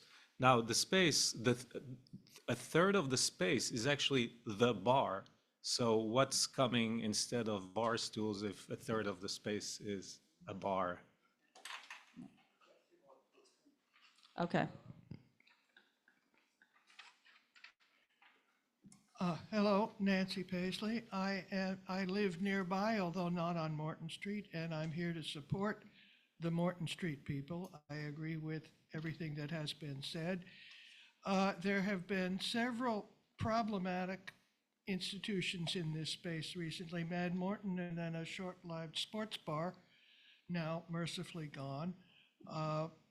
But it has been a troubled location, and with the glass enclosure, there's a soundproofing problem. I would ask that they close at 11 during the week and midnight on the weekend. And on weekend, I mean Friday and Saturday. And close, I mean close everybody out, not last call.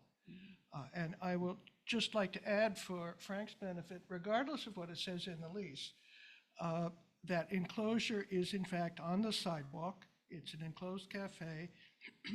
And I don't know what the new rules are, but Carter will back me up that when Baby Brasa took over that Chinese restaurant at, I think it's 97 7th Avenue South, that they had an enclosed cafe on the sidewalk, which they didn't bother to get a permit renewal for. They got shut down, and then the fun began.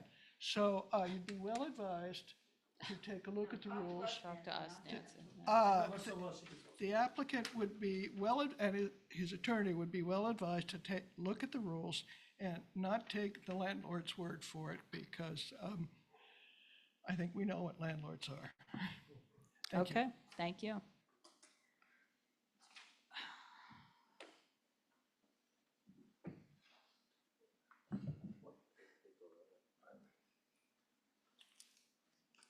If I could, I'm very confused by what the gentleman had to say. He referenced another location that was rowdy. I don't know what he's talking about. I think it's the place out in Long Island, which is still, That some gentleman who visits that area felt was rowdy. I'm just going to say, And I don't understand the fact that we have no bar stools. What's coming? okay, well, all right. I think that's not an unreasonable question, because you've got a huge bar in there with no bar stool. So usually, Right. I'm just saying, usually when people have a bar, they do put bar stools Right, but around it. it's 2 So feet you'll have- it's 2 feet per bar stool, whether it's a person standing there or sitting. You What's can't, coming? you can't have, there's no space in there. So if I put bar stools, nobody could walk Well, how many around. people can stand? I mean, the space is very small. With the seating that we're putting in, I mean, you might be able to get 15 people to stand there. Yeah, but whether we put 15 stools or 15 So, persons, No, you it's the same can't thing. put so let me 15 just, say- stools. You let can't me, put let me 15. rephrase. No. I counted 12 tables and 46 seats, not 11 tables. 44 too. 40, that's 2 counter seats, I think. And then 2 counter seats. So I counted 12 tables, 46 seats at the tables, and 2 counter seats. what I I thought, counted 40 48 seats. We're off by 4 seats, Frank. It's irrelevant almost. Well, I think the amount of seats are not at each table, so we could be different. as Yeah, how I many mean, seats are going I on did each. count 12 tables though, instead of 11. 1, 2, 3, 4, 5, 6, 7, 8, 9, 10, 11, 12. I counted 12 now again. Again, if you count the deuces as the foretop. you can get I'm that. counting the deuces as 1 table, and then singles as 1 table, and the booths as 1 table. It's 12, right? And then I put 5 seats at the corner booths, and I Chris put, says 11.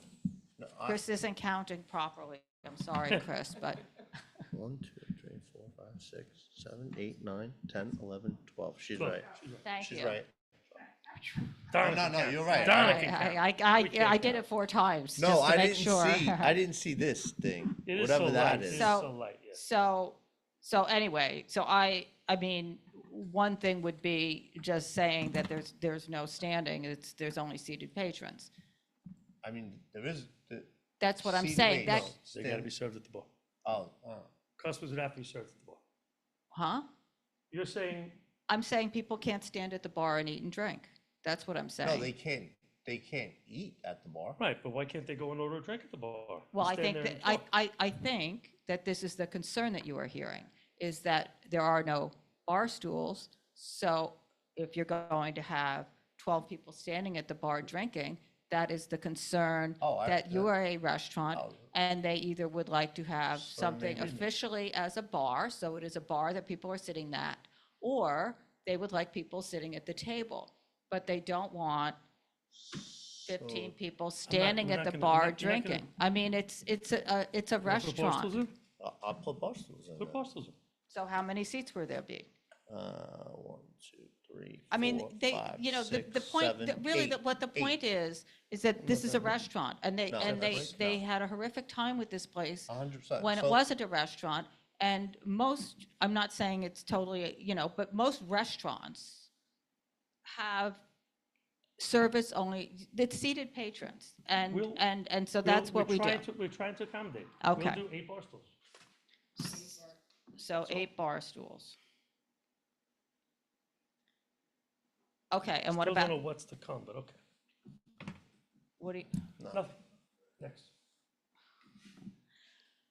11 and 12? Yes. You'll do 11 and 12, hard close 11 and 12? Yeah. And Okay. come back in a year after operation. I mean, they can always, you can always Yeah. come back I know. for that. And if you've worked everything out with everybody and nobody's having a problem,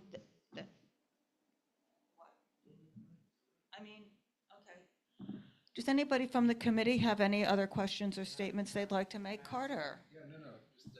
I just want to go back to, there's just sort of a missing element that almost all the seating here is in yeah, right, in a sidewalk cafe, which is not within the building, and there seems to be some confusion. Nobody knows what the landlord's representing, have that them it's come back? part of their property. There's just a lot of open issues, so I'm just not sure I fully understand. Donna had asked before that this be treated like it is what it is, which is the enclosed sidewalk cafe, which also has a set of rules, and it's not supposed to be fully open to the interior of the building. So, I mean, and that's why ultimately there've been all these issues at this location, is Chris has just said because to of me, that, so.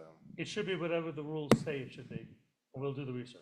Okay, and can I just add to what Right. Carter said? Those bar stools, are they in the cafe or are they in the restaurant? Now, we've added these bar stools, but if they're in the cafe, then they have to follow those rules. I don't know what they are, but I'm just pointing that out, Donna. You understand what I mean? He's putting more seats in the cafe, perhaps. It would be helpful if you gave us an updated diagram with the bar stools so that we know whether they're in the, When this Yeah. actually ready to file, I'll provide it. Yeah, an but enclosed just putting sidewalk it on your cafe, or radar. whether they're in the whether they're in the We're restaurant. gonna have our architect go to work tomorrow morning, because this is news to us. I didn't hear this last month on news. Yeah. Okay, okay. Thank you. Wait, just Oh, one second. I know, but come on up, come on up. Let's step aside. So you're here from the public to speak on this application. Okay, so we're going to go back to the public. Is there anybody else here who? Yeah, go ahead. Hello, my name is James Gibb. I'm a new resident of Morton Street. I love the neighborhood. That's why I moved there. This is my first community board meeting. It's been Welcome. so illuminating. I think I'm going to come here every week. Good. But I love the conversation about the restaurant coming, the people before. I love the dialogue between the neighbors. I came for this application because obviously being on Morton Street. And I don't know, to me it feels like amateur hour. I'm shocked that the people opening up this restaurant have no idea about New York culture or Morton Street in general, West Village. I think the neighborhood is becoming a lot of restaurants with lines. You have the new bakery that opened up on the corner opposite here. You have Joe's Pizza, which has a line every day, which goes around to Morton Street. There's a huge rat problem on Morton Street. And these guys don't even seem to know the basics of opening up a restaurant. So that just gives me pause for concern. Don't wish ill on anybody. But I hope what they take away from this meeting is that it starts with the local community that's within 2 or 3 blocks or in your same building. If you don't build on that foundation, it's not looking good for your future in New York. Thank you. Thank you. Okay, so. I just want to say Can one we, thing. wait, no, you are talking to us, and All really, this is just not, But he's entitled to respond. Don't he's do it. entitled to All respond right. to us. I won't even. Good. I'm Okay, gonna lie. so, Fine. so the one thing, the other thing that has, and I don't know if you want to lay this over until you talk to your architect at all or something? No, I mean, we're saying that we'll follow whatever rules we're required to follow. If it's DOT, problem is have to- we'll okay. file with DOT. Okay, I'll have. We're not gonna, listen, there's no Well, it is We with have to DOT. do what we have to do. I'm just telling you it is with DOT, but I appreciate yeah, that. but you'll go figure it out. So the other thing is, just to Lucille's point, It was about- very well spoken, by the way. Yes, she's, Very very smart lady. She gone? unfortunately for her, she's here, but this is not the first time she's spoken No, on but this she was well location at spoken. all, so. Well spoken. The side door will be just emergency, no employee use. Yes. Yes, I just But wanted to. But I do agree with her, we're not there all the time. We will instruct our I'll employees put, to not use it. yes, and I will have something in the stipulations that say that it will not be used for employees and nobody will be using that door to go out and Shouldn't be smoke. used. So It I'm should just not letting dis- you know that will be in the Shouldn't stipulations. disturb the people. Okay. Should not be used. Okay, does anybody else have anything on this, or are we? Erica looks like she's thinking. Hello? We talked last time you were here, and I asked you why there was an Instagram post, if this had nothing to do with Charlie Boy, why it says it's opening on 7th Avenue. You said it's a totally different concept. It is. And I said, why is it advertised on Charlie Boy's Instagram bio? And you said it shouldn't be, it's gonna get taken off, and it's been a month and it's still there. Because we've been trying to get a hold of that Instagram account and we're locked out of it. And it's also, I think it's also on the website. I think it's also. No, no. I we know, is don't it have off a of the We're website? not part of Charlie Boy. I know, but are you, What's there? so it's only on the Instagram? It's not a okay. Charlie Boy. Yeah, It's it's not not a on the website, okay. Okay, Thank you. Thank you, guys. all right. See you next. Thank you. Okay, next one is Zimmy's New York City LLC at 72 Bedford. Thank you. Thanks. Have a great night.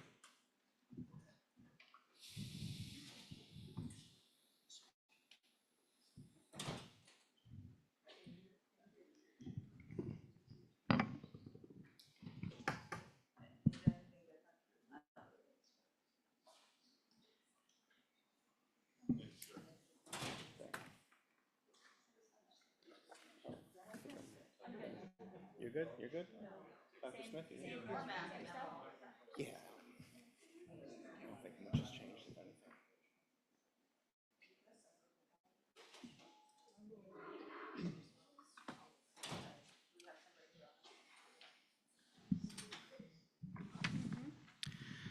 Good evening.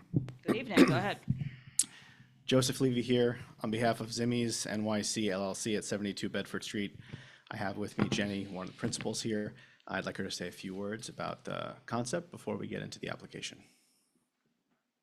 Hi, thank you for having me. My name's Jenny Guzio. I'm the owner and operator of Zimmy's at 72 Bedford. We are opening a cafe and bakery space at 72 Bedford. It's going to be sort of an all-day cafe concept that serves sweet and savory pastry and small plates. And we are seeking a beer and wine license for that location. So this is a tavern wine license application, not a full restaurant because it doesn't have the kitchen and the menu offerings that a restaurant would need. As you heard, it's a cafe. We have 5 tables, 10 seats, and then there are 4 additional seats at a drink rail. There is a bar. There are no seats at that bar. It's not a traditional bar. It's a very small space. You have recorded background music here. Hours of operation, Sunday through Thursday, 8 a.m. to 11 p.m., Friday and Saturday, 8 a.m. to midnight. We have a number of signatures and support. We have letters of support. We have block association support. Just as a point of clarification, Zimmy's currently exists at 72 Bedford, the corner location. This is directly next door. So it's really the same. It's just the directly adjacent space. One operates the way it operates currently. As you heard, this is going to be a cafe bakery concept. Same ownership. Same ownership. Yes. And again, beer and wine license here. Can you describe, what is Cherry Lane Hospitality? That is the hospitality group that we've formed to oversee Zimmy's. What this will be, Bar which is in the same location, and any future concepts that we create. Sure, I'm sorry. I can repeat that. It's a hospitality group that we formed prior to forming the Zimmies LLC, or in conjunction with it. The intention is for it to encompass future projects. Are you guys associated with the theater? No, we named it that because of the location, because we are right at the corner of Cherry Lane. But totally unassociated? Totally unaffiliated. Thank you. Yeah. Donna, one follow-up question. And you're not associated with the restaurant that's in the Cherry Lane Theater either? No, we have nothing to do with the theater or that restaurant. Okay. So my first question, how is ADA accessibility met? Is there, We have the same. This is downstairs, entrance. though, No, isn't it? no, No, it's it's on the ground floor. street Ground level, floor. so it's the same. We're not changing anything to the facade or the entrance. It's a landmarked entrance. okay. It was a laundry before. Yeah, there's no change to the facade. It's a fixed facade, no open windows or doors or anything like that. Okay, so we don't have to worry about that. And then deliveries, how are deliveries on Bedford or deliveries on Commerce? On Bedford. On Bedford.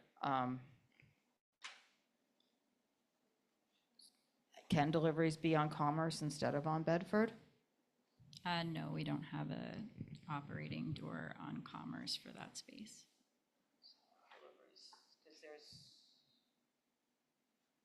The deliveries we currently receive on Bedford Street for Zimmies as well, through the basement.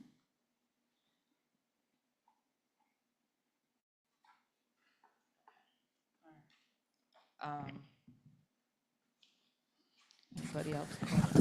So with this space, you're obviously displacing what could be a dry goods business here. And we were actually, the community or some of the community members were speaking directly with the Liquor Authority about Bedford Street specifically and how its character in the last 15 years has been upended to just being destination eating and drinking locations. So it's fundamentally changed the entire character of all Bedford Street from the beginning to the end, because all that's left are eating and drinking when it was predominantly dry goods not that long ago. So you're taking over the smallest, probably one of the smallest spaces now, and now it's changing over to another eating and drinking use. And, you know, the taking away an opportunity for some other small business to be in that location. And so why should we as a board sign on to agree to that and taking one of the last spaces that wasn't eating and drinking? Yeah, well, just 2 points. Firstly, it had been operating prior to our taking over of that lease as a eating establishment. It was a bakery. It was Harris Bakes, I believe it was called, and also Commerce Bakery. There was also a sushi concept there at one point. So it has been operating as such. Was outfitted with a commercial hood and kitchen equipment previously. It has been closed for many years and nothing has taken its place since then, but as far as I know, that's how it's been utilized. It just didn't previously have the beer and wine license associated with it. And we did lease that space at the same time that we leased the Zimmies space with the intention of doing this from the beginning.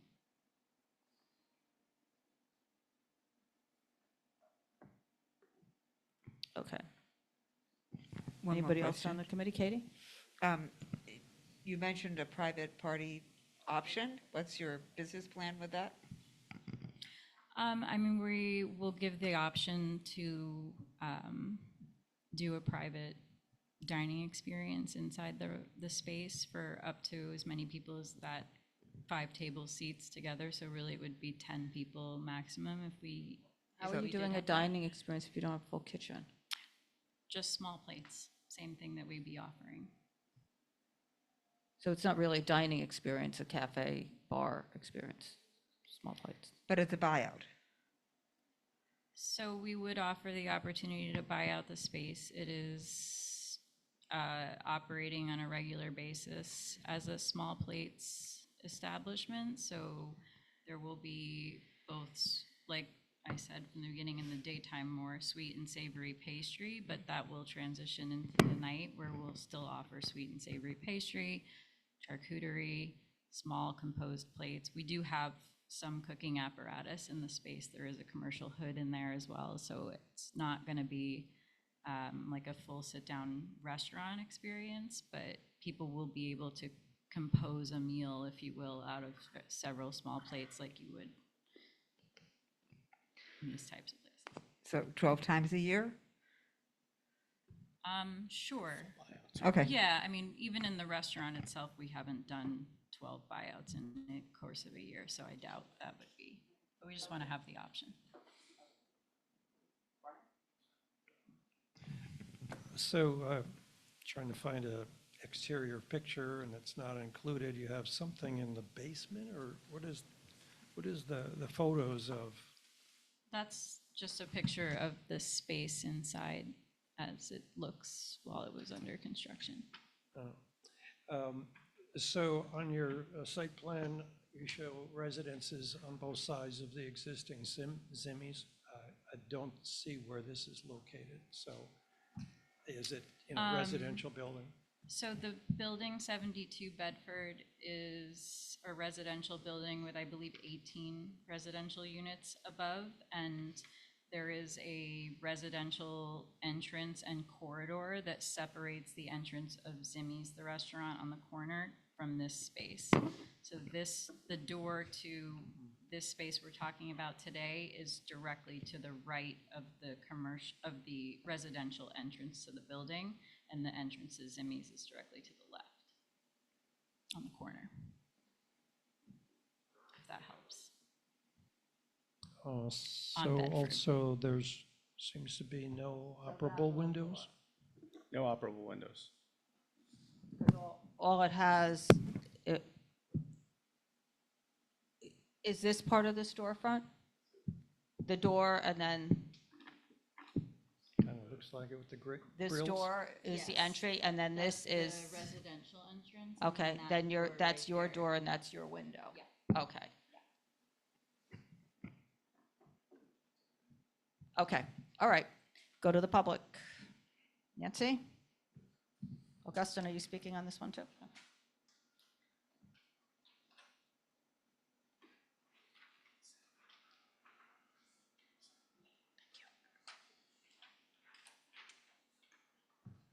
Nancy Paisley again. I live around the corner from this space, and I'm afraid I have to speak in opposition.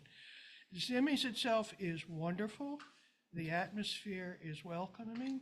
The people are lovely. The food is fabulous. They are very popular, and they deserve to be popular, and I hope that this isn't not going to get me blackballed, but I do have to object to this particular application.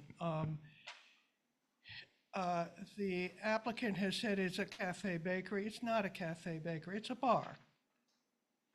It's a sit-down bar, and particularly in the evening, the emphasis is going to be on a wine bar, okay, with small plates, but it's not a cafe bakery. Let's not pretend that.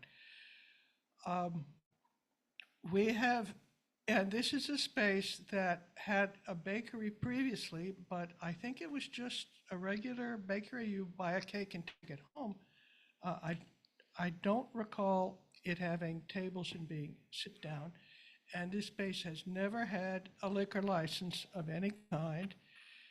And we have far too many already in this neighborhood, even though I'm sure this one would be well behaved. So, as Carter has mentioned, and Bedford Street in particular is being taken over with licensed premises, changing the character of the neighborhood. So I would respectfully ask that this, I would ask this application to be denied. I would add, on the ADA front, I believe that it's a very narrow door and 2 steps up from the street to get into the space. So I'm not sure that's compliant, but that's not my concern. My concern is yet another space falling to a liquor license. Thank you. Okay, thank you. And I love Zimmy's. I know. That- Zimmy's, that's- what can I say? No, not yet. Sorry. You can respond when everybody's done, Augustine. Augustine, hope you know what I'm going to say. I've said this before. 25 years ago, 1 in 3 retail spaces in the West Village were licensed.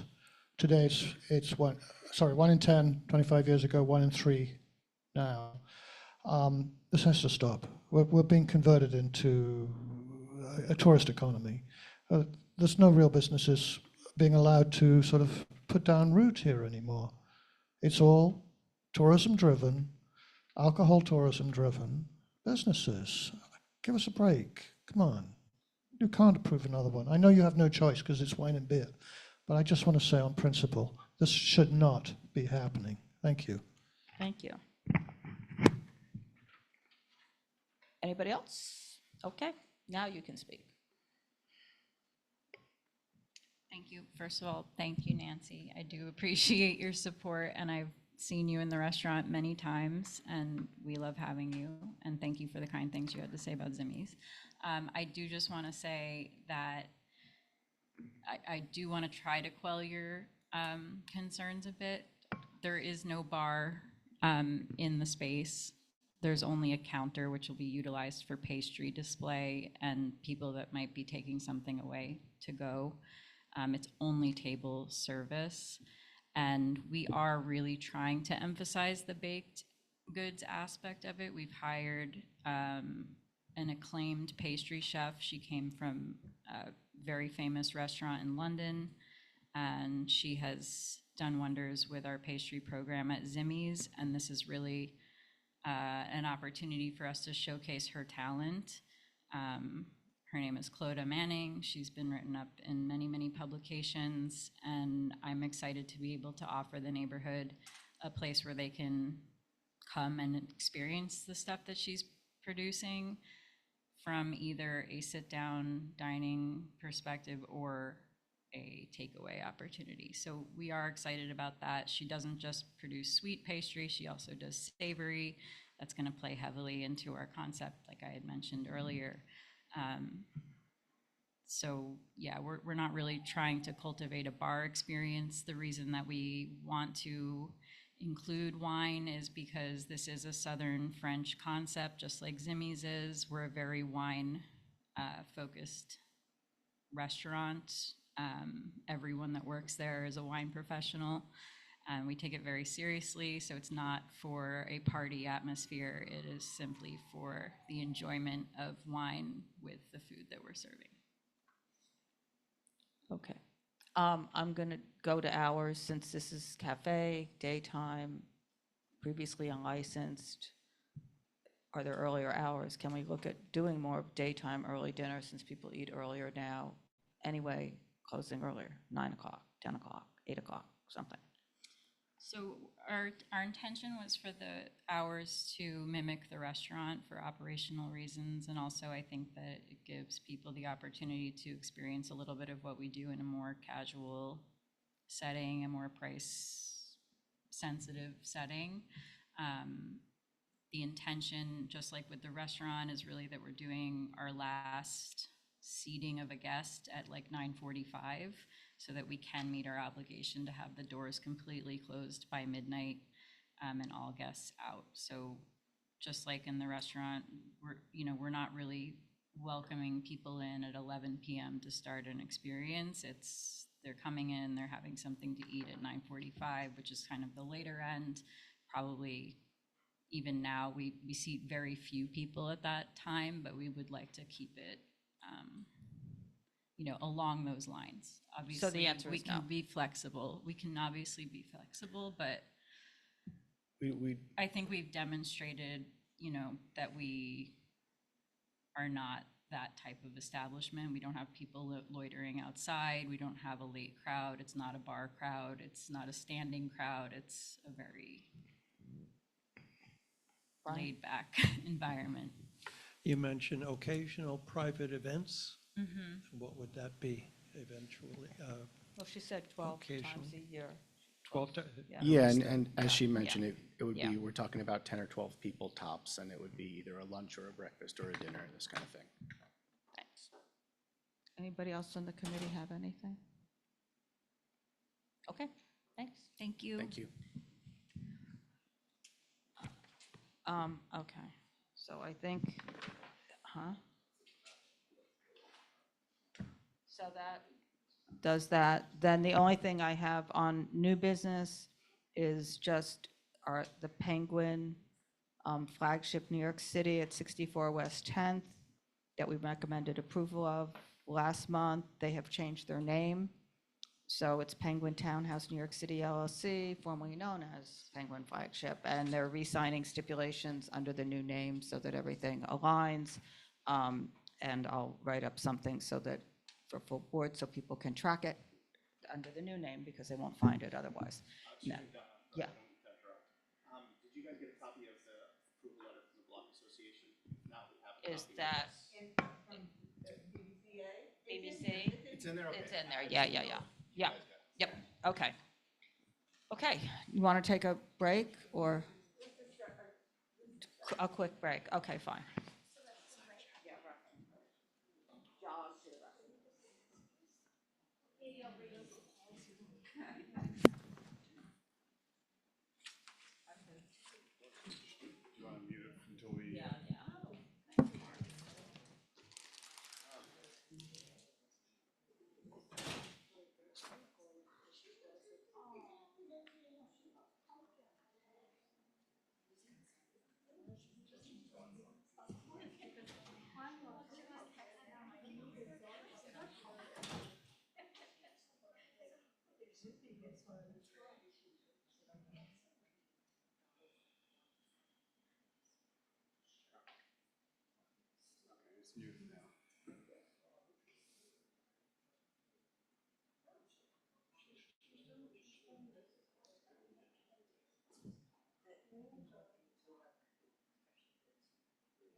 If everybody can either take your conversations outside, you're welcome to stay and listen to us, but we don't have public comments during the business session, but take your conversations outside so we can hear each other. Thanks. Thank you all. Thank you for coming, everybody. Good night. Good to see you. You're welcome to stay. Okay. So the first one was, Brightling. Yeah. Bottle Club. They're gonna close at 7, except for however many times it was, 9 times. 9 times a year they'll close, maybe close at 9. I think they've done one event since they've opened. 7 votes. 7 and then, 9 PM when they're doing, and it's, votes, 1, 2, 3, 4, 5, 6, 7, but Carter wasn't here for this one, so it's 6 on this one. Okay. Deny less? Yes. Yes. Okay. The next one was Upright Holdings for the sidewalk and the roadway. I'm just gonna. Can you explain the seat issue? Yeah, and I'm really pleased finally that everybody's talking to each other and this is sort of much better, so That was a 360 from last month. yeah, so I'm really happy about that. So the seating thing is, first of all, I'll say that DOT, it's taken us up until, like I said, October 30th to get any clarification, and they've basically been ignoring, we've been saying primary building entrance, and they haven't been doing anything. There are 3 units in this building. When they came to outdoor dining, this is the measurement that, so everything could be off an inch or 2, but this is approximately 5 feet from the door. Yeah. To here, so there's no room for a table here. Right. And when you do that 5 feet, it's not just right here, it goes out. Yeah. Right? So technically, they shouldn't have any tables here. I mean, that's what it is. Brian's concern is that someone who's sitting here will then start to. Well, but it doesn't matter what his concern is. I'm sorry, but his concern, You're consistent. They're not no, supposed to he be there. is. No, I know what I'm it's saying, supposed to they're be- not supposed to be there anyway. Well, but that adds to the concern. Your concern, his concern is. His concern is if they're here, they'll go over, but my concern is that You're not supposed to that be they're there. not supposed to be They're there, not and we have supposed been to be there. making this argument consistently now. And there are many doors like that in our. Well, that's the thing, and unfortunately with the rules, that, it's one size fits all, so 5 feet. Something like, what they're really caring about is egress, being able to get out in case of something. The modifications of the rules It's- took into account each style of the street, so they Right. have different widths, so they didn't before. And also took into account entrances to buildings, entrances and exits, so they accommodated those because there are a lot of complaints in the past, they knew there'd be sidewalk cafes everywhere. This place previously had a sidewalk cafe. It had the different rules, but one of the impacts is that they can't have seating there, where they Right. used to be allowed to. But They can have it in the they, roadway. they can have it in the roadbed, and they also don't require all this old service out, so it's like Yeah. give and So it take. used to be that And that's how it. if there were impacted chairs the- on this side, you couldn't cross in front either. Right. Because you're going right in front of the door. So that's, I didn't mean to just. So they lost, so they lost. We're not disagreeing. No way. So. And then there was also some other issues with the tree pits and whatever. in the Right, so the other thing with the tree pit was this, and this was what. This was that diagonal. Yeah, so this is what Augustine was pointing out, was it never keeps the 8 feet here. Right. So what the community arranged with him is that he would get rid of this one table here. Right. So that the 8 feet would be kept, and what I'm saying is really, Get rid of the he whole has, thing. if we've been arguing Yeah, now. With. Right. But, it shouldn't. But the thing that we, as a board, have had an issue with is getting the city to interpret their rules. Right, Yeah. so here I So go to have tell us what explain the it. rules are. Right. Right, and then they finally responded. Yeah, the one thing What did they say there? they said that as a matter of policy, New York DOT consistently interprets a primary building entrance as and what they used to tell us. We're just, Or as an entrance that leads directly into the main lobby of the building. For example, side doors that go into corridors, service areas, or directly into individual units would not constitute a primary building entrance. An example, and then they have a bad example than what they had before because the building had But been. that's really hard in the village. What if it goes into a single family home? Well, I am going to push back on them, but I believe, again, everything's over to interpretation. I believe what they're saying, let's say you have a big building and it has a main entrance and then a person or two has an individual unit, then in that case, that wouldn't be a primary building entrance. Right, but Right? if you're an individual. But if you're an home, it's- individual home, that is your Definitely. primary building entrance, so my follow-up to this, but I'm late on following up, but that's irrelevant to what. They've been unwilling to really define this. I And the don't, I reason, don't agree with that. yeah, well, this is they've just been, This is the definition that I've always understood it no, to but they've be. been, And if it's a single family or Well, a single dwelling, it does not count as a. well, they've been very but either way- unwilling, Katie, because when we've spoken, when this has been orally discussed with the director of the program, they keep insinuating that this is for larger buildings. Right. So, or some line. And what we've said, well, what is the threshold? You know, what is the threshold of this main building entrance? And, and they've, for example, they use a terrible picture because it was of a school, with nothing near the main entrance, as an example picture. But they've been saying this, but we've been asking them for a clear definition. And so even this is not clear. It's not clear, but And in this. so, but it is, Clearer. it's clearer, but. I mean, if for- it's- So for yeah, example, because if we it's have not a 3-story walk-up building, Which this is. and, right, but they've come back and told us before when we've asked, and they said, no, that's not. But And now we that's have be- this. And that's, I'm just saying, and that's But because. this is the only way those people have to get out of their building. Nobody's disputing that, but what I'm saying though is that it doesn't have a lobby per se. But It they has didn't a say that. landing entrance, no, I'm just Yeah, I'm saying, just- so it's very Well, imprecise, and they won't give us a clear answer. unless they get rid of those tables next to the primary residence building, I'm denying this because I think. if I'm you- not disagreeing, I'm just saying they will not answer these questions, and I'm sure. and so what the neighborhood has said, well, we will leave it to the DOT's enforcement. Now, that's fine, but they still, nobody is, I think that's what the agreement was, is that they get rid of that other table, and then whatever DOT enforces is what. Is that how you okay. left it? Augustine, you can speak because we're asking. The problem with you a that is we question. have many instances like this.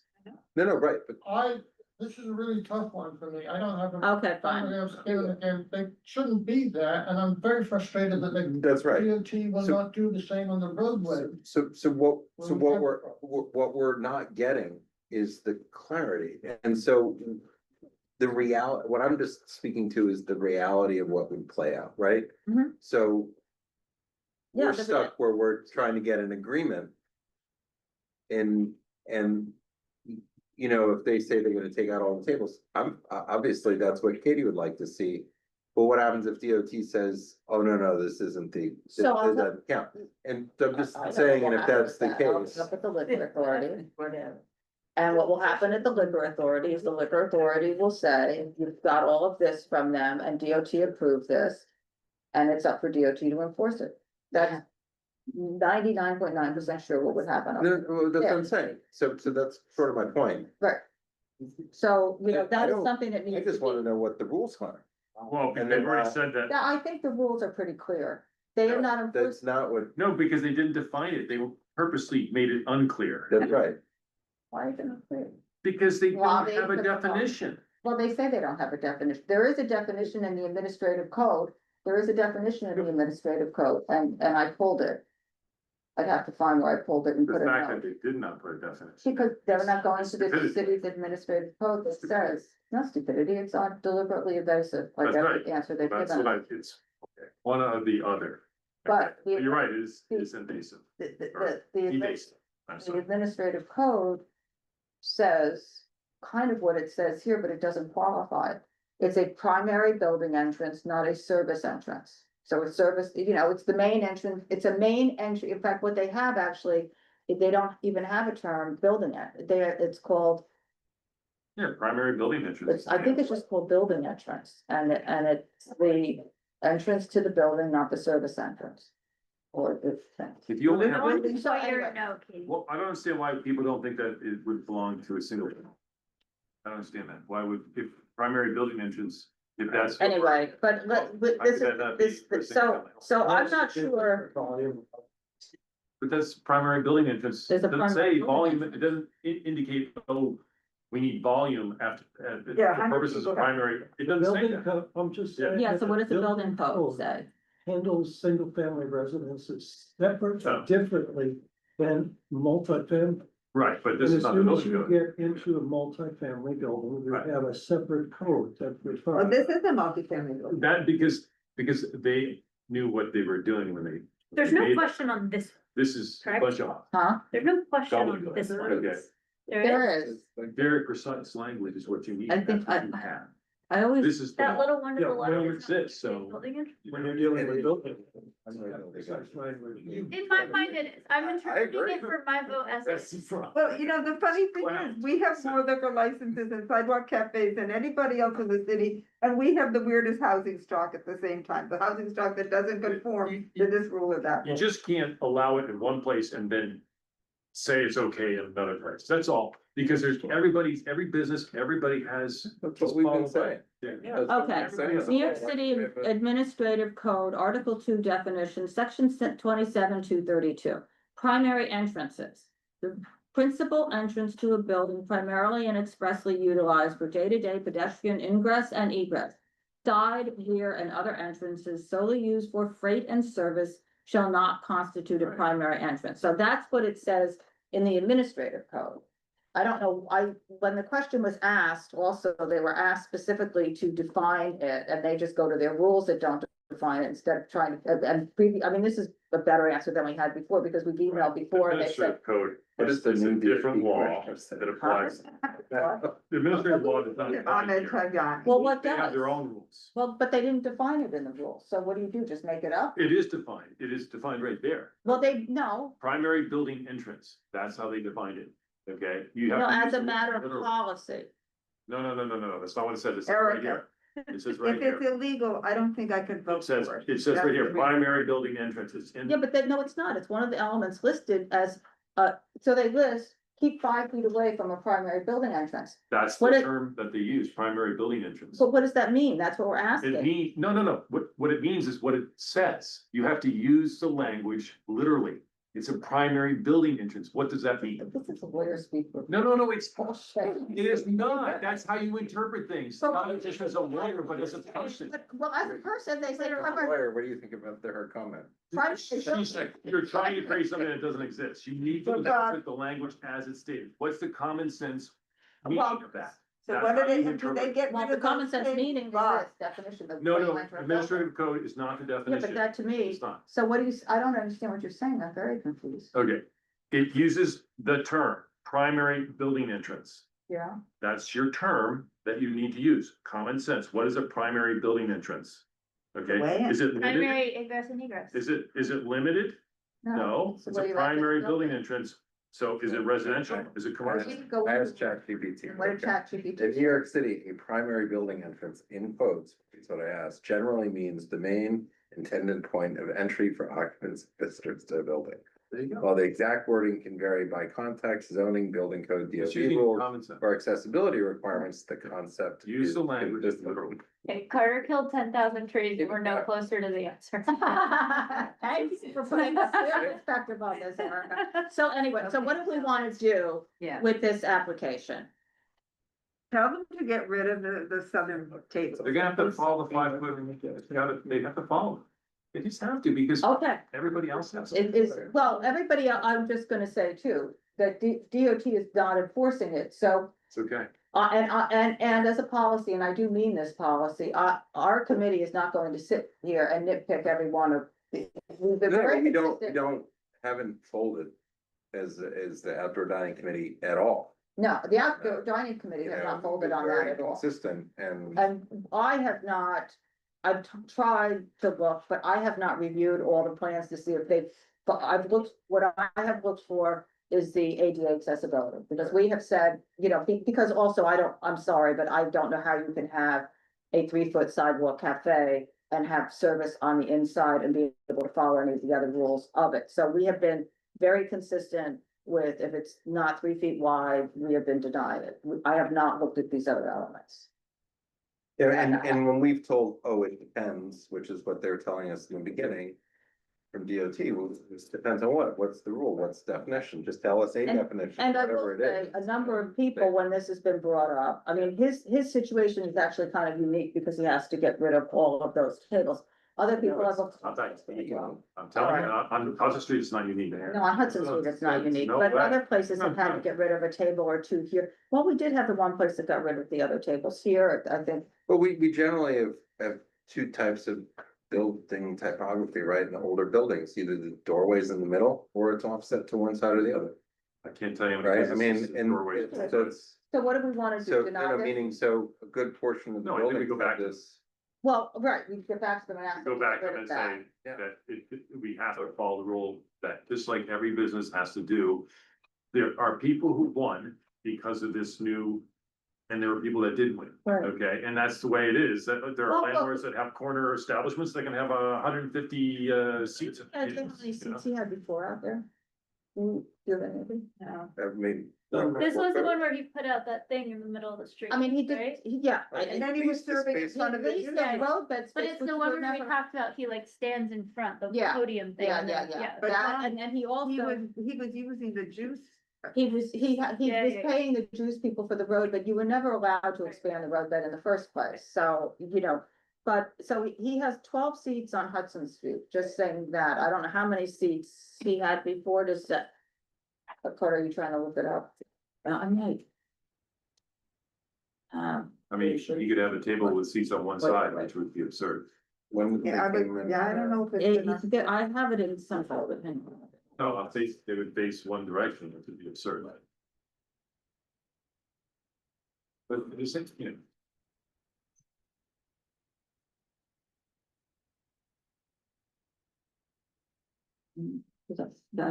Just give me 1 second. Wait a minute, so 547. Sidewalk Cafe from 2014.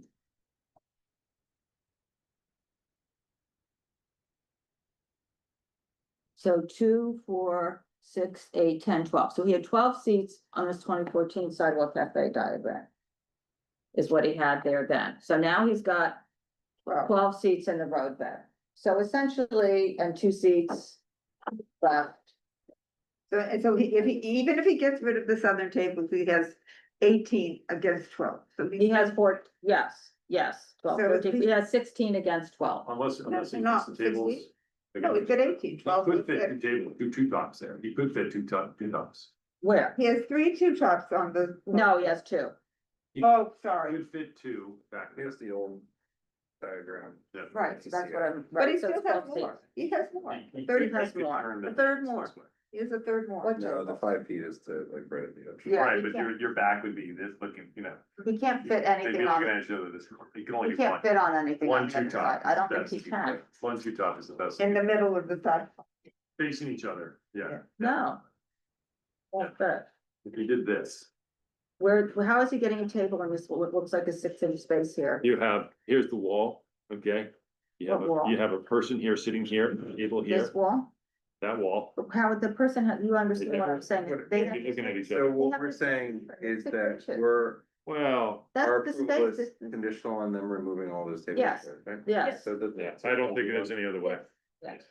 I'm not out there measuring, but. Okay, so I think that's, so we're denied. Deny unless conditioned on moving those seats. Remove it. And all those other steps. Right. And I think, which I will point out, still has more tables than before. Good. Okay, then, to Augustine's point of what it means that they're going to follow the dining out rules. For the roadway, maybe I put something in there that says that they follow the rules Wait, is the roadway part of this application? Yeah, both. Okay, so then. Follow the rules for being within, should I just say remove the roof or being within 50 feet of the, Remove the roof because they need to follow the rules being 50 feet. or- Call it out. Yeah, just.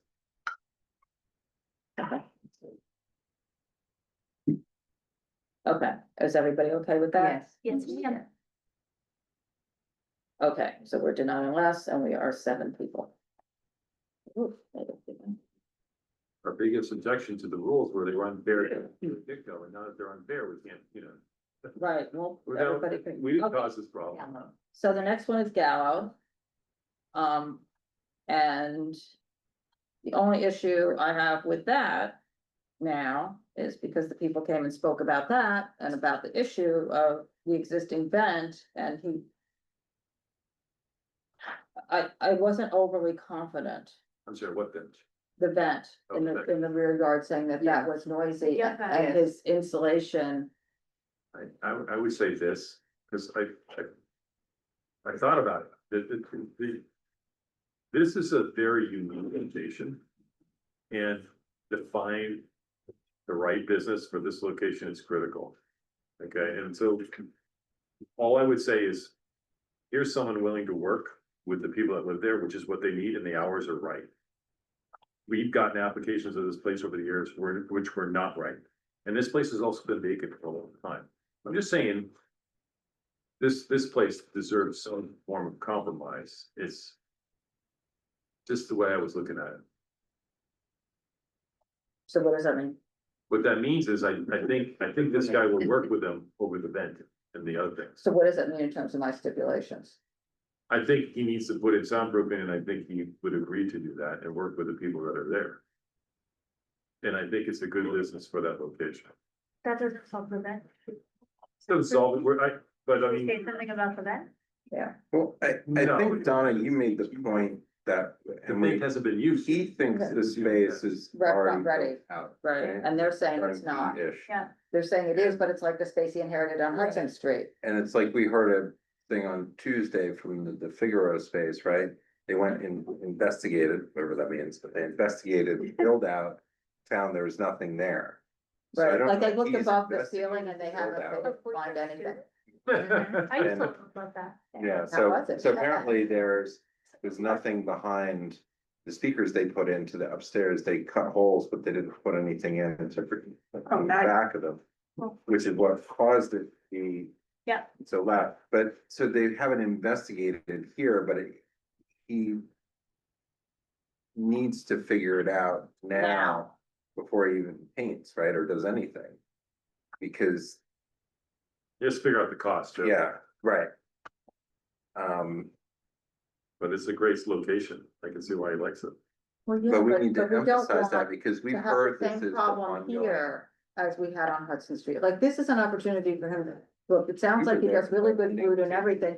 It's an opportunity Right, we for were him at the to first start meeting. someplace. What? Like a bazillion years ago, we were at the first meeting, Oh, sitting in somebody's backyard talking about the noise. Right. And it wasn't this guy, but it was the. this the other partner. person. And, you know, it was never addressed, even though, Everybody was talking about it back then. yeah, I mean, because everything's quiet at the back, you know, all these buildings and. And this one's. Even got- this, the younger gentleman who came, You hear the said, bird. yeah, I can hear the birds, all Yeah, that. I didn't Yeah, know, but I thanks. didn't know, It's so- The restaurant hasn't been there for years. but, well, and he hasn't been there for years either. And then, but- and I don't know about whatever types of Ben fans, but that could be A nightmare. pretty expensive Oh, endeavor. Because they're not inexpensive, but a lot of it's mounting, like all the stuff, you know, there's a Isn't million it cheaper things. today than 2 years from now when it's already? No, it's, fixed? I think that with a lot of the mechanical equipment, it's how it's installed. Yeah, It's not always the equipment itself.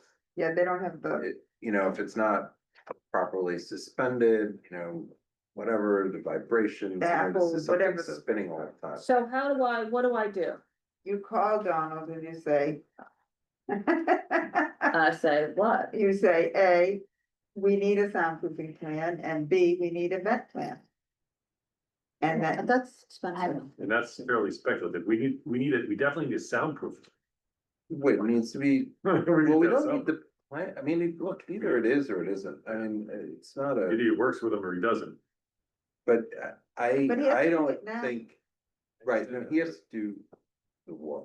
I do, the plans are, I'm sorry, I mean, a Yeah. number of people have told me, you know, the cost amounts of doing these studies, and it's A lot.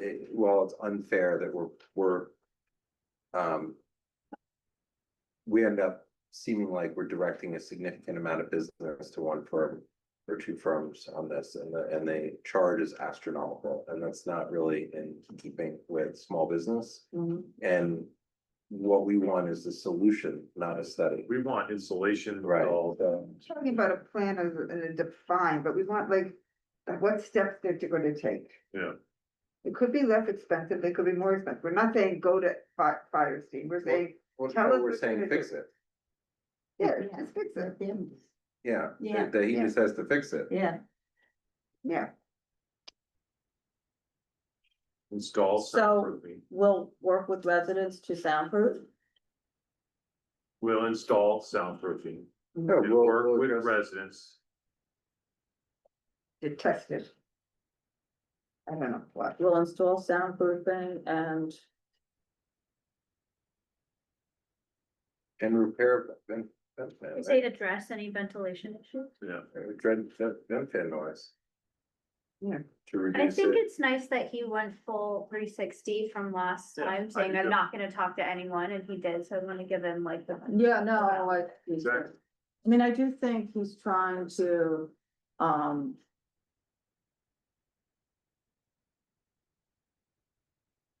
uh, um,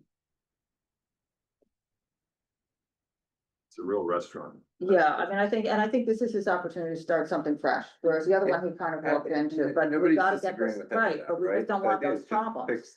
fix You know, it's just like we had with the theater space on Lafayette. Just don't use the outside, right? And we're fine with you, Right. do whatever you want inside.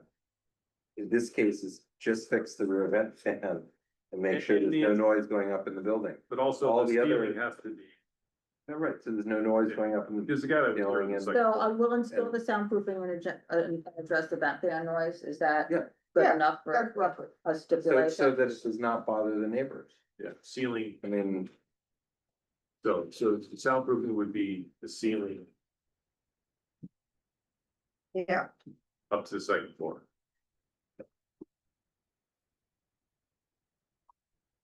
really, I mean, in realistically speaking, the only thing over the years from hearing from everybody in soundproofing the ceiling, you gotta put in.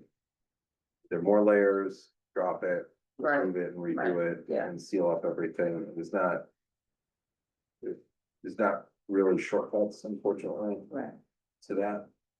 Okay, so with that, if he agrees to those, we deny unless? Yes. Yes. Right along. Bar Penguin.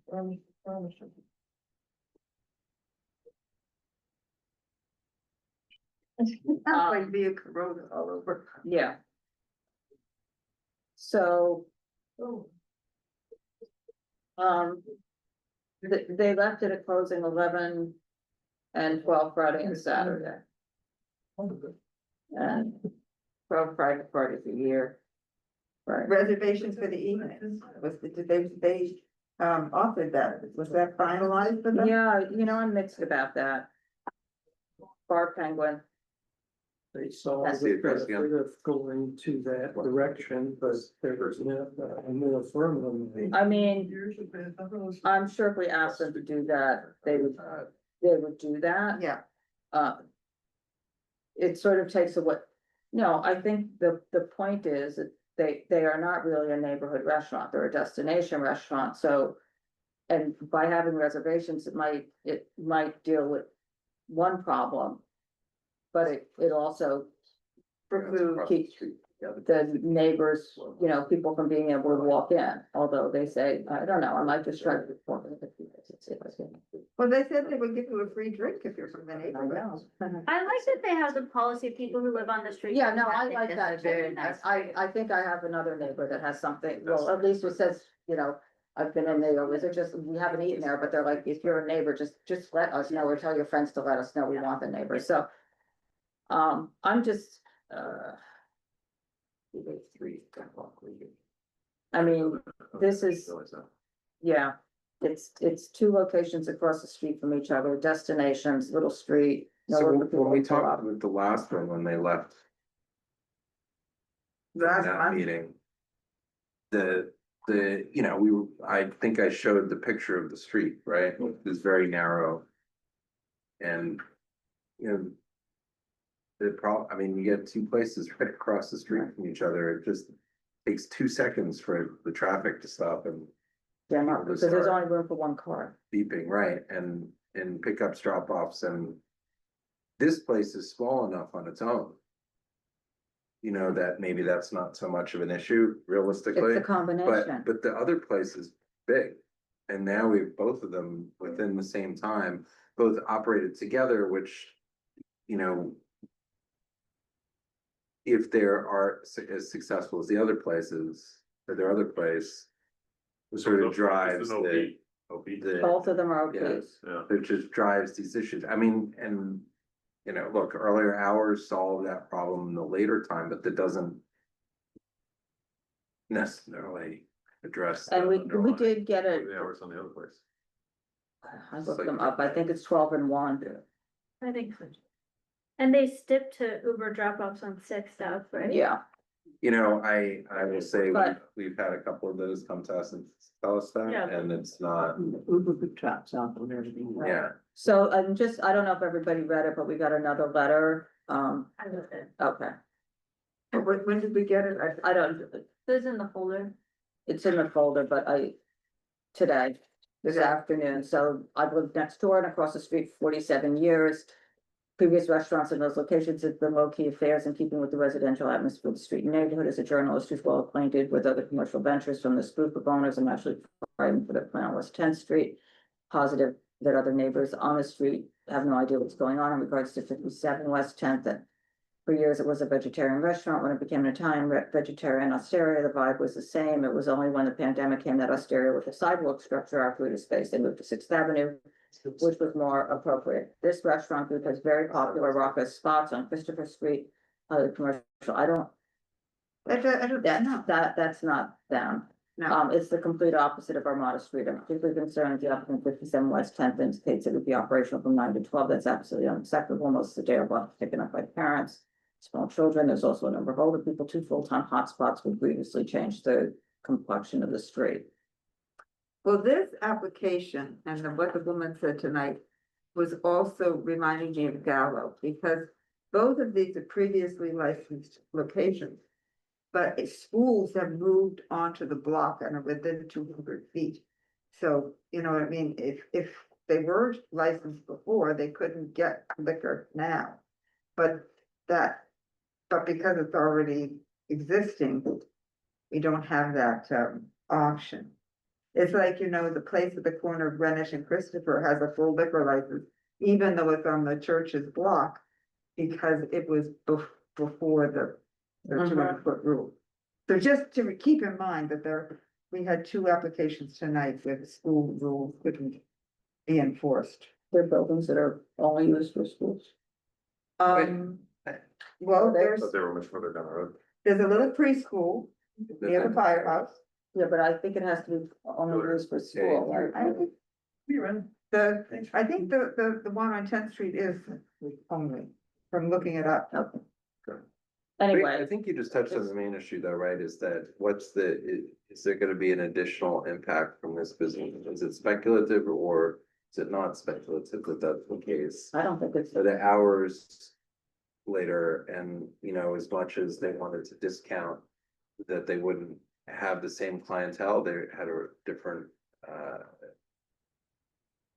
you know, different strategy here. That doesn't mean the clientele changed, because then I think Because they were history never of got our closure. board, that when we see the restaurant groups that are successful and the multiple businesses, they generally have the same customers going Yeah. among the different concepts, even if they're totally different. One couldn't get into one, they go to the other one. And we just heard the last applicant tonight actually said we're counting them.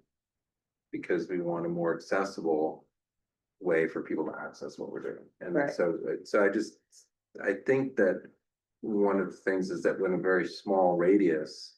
And we've seen that, with Gabe and, when he talks about all the different people who visit all his businesses, so. it's- Yeah, Jody, and that's a normal thing, and it's not unreasonable to say that, so. Whatever the activity, even if it's reservation only. It's gonna be similar if it's successful, right? No matter what the style is, and.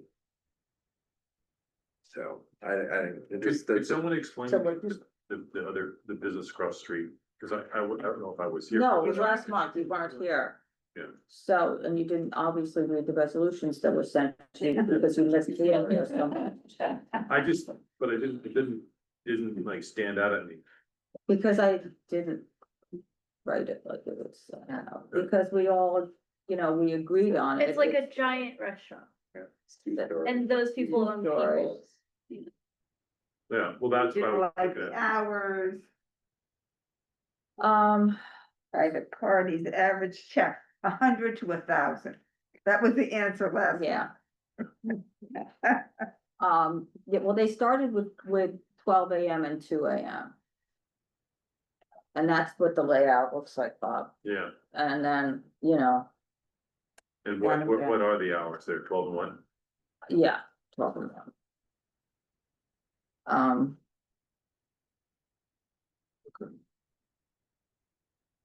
Yeah. So I don't.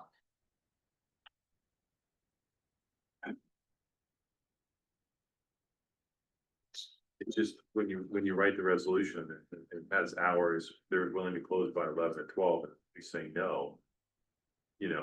That's gonna. It was Better 12 come up and with a good 1. reason. Why? That's all.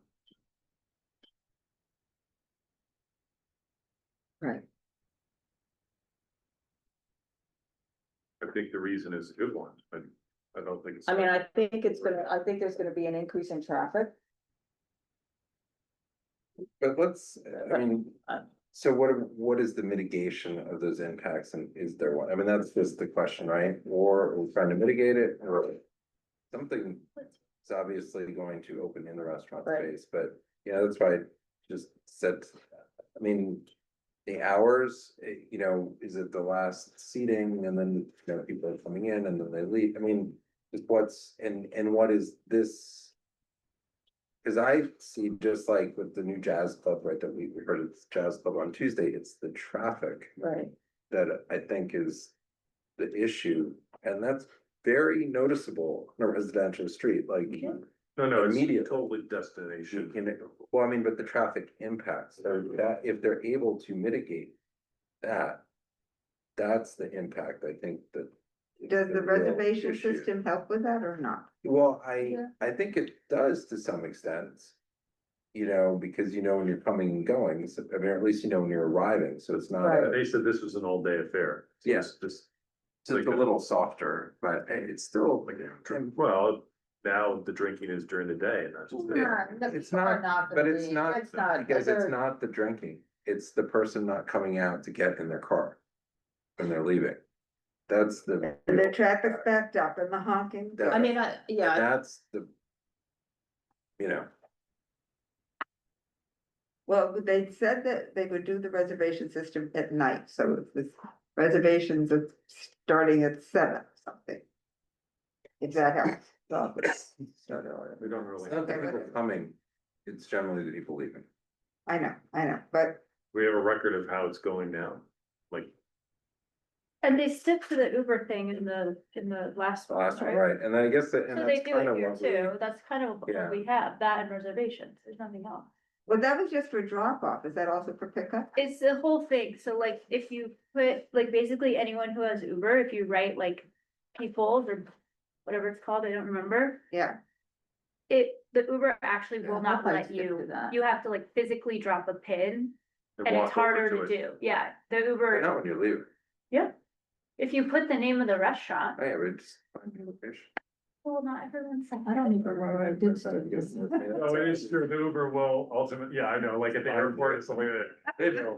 Or like, even if They'll somebody. tell you, like, try to "Oh, drop not it, going they there, won't let you gotta you, come and to it'll me." keep taking you That's a back.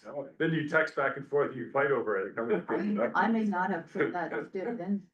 Well, we'll put it in this one. Yeah, I might have screwed up and not put that step in. But they had agreed to closing at what time? This one, 11 and 12. That's good. I mean, I don't I think else- 11 I'm and pleased 12. on the no sidewalk situation. Yeah, there's no sidewalk. 11 and 12, they were willing to agree to a final reservation time also. Yeah, Is 12 Saturday and Sunday, or does it include Friday and Thursday? Saturday. yeah, that's good. And So then, I don't know, do we want to also ask for a final reservation time? Because we didn't discuss that with them. They said they were open to that. I don't think so. I think asking that we've got the reservation. We got the hours, that's kind of. And we'll put the Uber drop off. Pickup I mean, situation. this whole last call and all that stuff, this really frustrated one of the past chairmen of the liquor authority said, I don't really care when last Right, call is, I right, want to know what when time they're out. everybody's out. Right. And so that's, Yeah, I think the last reservation makes more of an impact for if it's a reservation only place and they want to stay open until 2 so that somebody can have a 3-hour dinner as opposed, that in that instance, I think that's when it makes a difference. In this instance, I don't. Last call feels so college. No, it's, You ring a bell. so, okay, so let's just, so we want the Uber drop off pickup on 6. Yes. Yeah, We want the allow 11 and 12 Friday and Saturday. We want, them to go to reservation. Primarily reservation only. Yeah. And have in the evening. a text notification walk-in system. Okay. In the evening. Oh, I like this. For dinner, in the evening, I guess in the evening. 6 o'clock. Whenever, all of it, Disneyland. And have the text reservation. yeah, for Text any notification. walk-ins. So that you don't Okay, get is there crowds anything out. else? Is that it? No? Carter, you good? You You've got the private parties probably here. I mean, Yeah, they I- don't care. I think it's just the mitigation. I mean, I think the most important thing is no DJs, no, the music, like just very having clarity on that. Okay, with this crowd too. Closed doors and windows. No outside. Because I think previously there was some seating outside. Did you get your private party, Katie? Yes, 12 private parties is written down. Okay, so are we denying less? Yes. Yeah. For fingers crossed. Okay, Zimmy's, Jimmy? 72 bed. Did I skip? No, Wait, I you skipped- I skipped skipped Charlie Boy. Favorite? Debbie. But is it Debbie? Is it Charlie? Boy or is it It's Debbie? on our Charlie. agenda as Charlie Boy, but they're calling it Bevy. It's gonna be, the company name is Charlie Boy, the DBA is Bevy's. Okay, So. 47 7th Avenue. And they South. agreed to flight to 11 and 12. yeah, you agreed to 11 and 12. We do 11 and 12 is Friday and Saturday. No subwoofers. No subwoofers. I'm gonna say no speakers in the, So many places have failed at this location. in the enclosed sidewalk cafe. I think the last time there was any, I guess the Chinese restaurant, if you remember, the Chinese restaurant there. I ate 15 there. years ago. Yeah, I used to go there No all the using, time, but- no using the side door, Right, no, using the side doors. except for The side door. side door Been a successful place there since. on Martin, But particularly no staff use. yes. That's something that Including I no had heard staff, before. I'll They just say came up. including no staff. Yeah, good. Yeah, we speak, I mean, the only thing, I mean. All the seating is in this enclosed area, it's, It's a mess. so what? They ripped off the event stack you know, from the building, that's why there's so much money owed to the condo board, is to repair that. Should I say that the vent will be fixed? I mean, he's Well- saying the landlord says, you know, Well, they removed it, so it's very expensive to put that in. Not saying people don't do it. But typically what we've seen is people switch to an electric kitchen. And then the ventilation from electric kitchen is different, and then we've heard the consequence of that from the neighbors, that the whole building smelled like hamburgers, right, you know, no, it's not so, pizza. you know, Can you but repeat it's, that another- Well, it wasn't hamburger. I'm not, look, I'm just saying that they took off the whole vent stack, because this is a one-story extension of the building that went all the way to the roof. So it's just, you know, we've bumped into these things over time, right? With the, you know, if you don't do it right, the whole place smells. You know, I think it was, yeah, I don't know. So. Is there anything I can stipulate to with that? Cause that's been one of the problems, I'm not sure how to, Well, what's the plan for the exhaust system? well, he says that the landlord has it. The landlord said he's fixing it, it's in his lease. They didn't even know that most of the property they're leasing isn't the landlord's. Right. I don't. You know, that requires a whole other application process and fees. So I mean, this is a lot of open questions. And maybe those are just fees in the course of business, right? Because you know, Do you think that he'll drop this idea? No, I don't think we should accept swapping off the ventilation and following, you know, those kind of codes to the landlord. I think we would deny unless the ventilation system conforms to the building. well, what, so give me language, cause I don't, you know, he's not gonna do the vent. I mean, I need to have the language for what he needs to stipulate to have, that will ensure that the vent is code. That's what I need, like vent is code compliant. Deny unless the ventilation system is. Well, I need the step for him. so I'll just give it, yeah, I'll just give an example of where we bumped up with the issues on this, right? We said, at what's now Elvis on Great Jones. And was previously. Right, I have language in that one. Great Jones, like that ventilation from the side, which apparently if it's a certain whatever distance from everything, which I think they can do here on the Morton Street side, Mhm. but just out to the street, we had another place that was at the other end of What Carmine street was Street. it? That was on Great Jones, I Yeah, remember the that other one. one, So Oh, we yeah. put the that on triangle last year.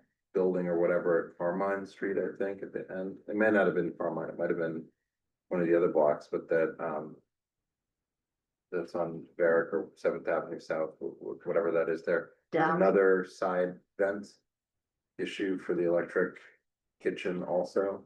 Downing Street, the end of Downing Street there? It might be, it's the newer building that was built on the corner. Downing and the Street. guy came to Yeah, us, the yeah. owner of the building.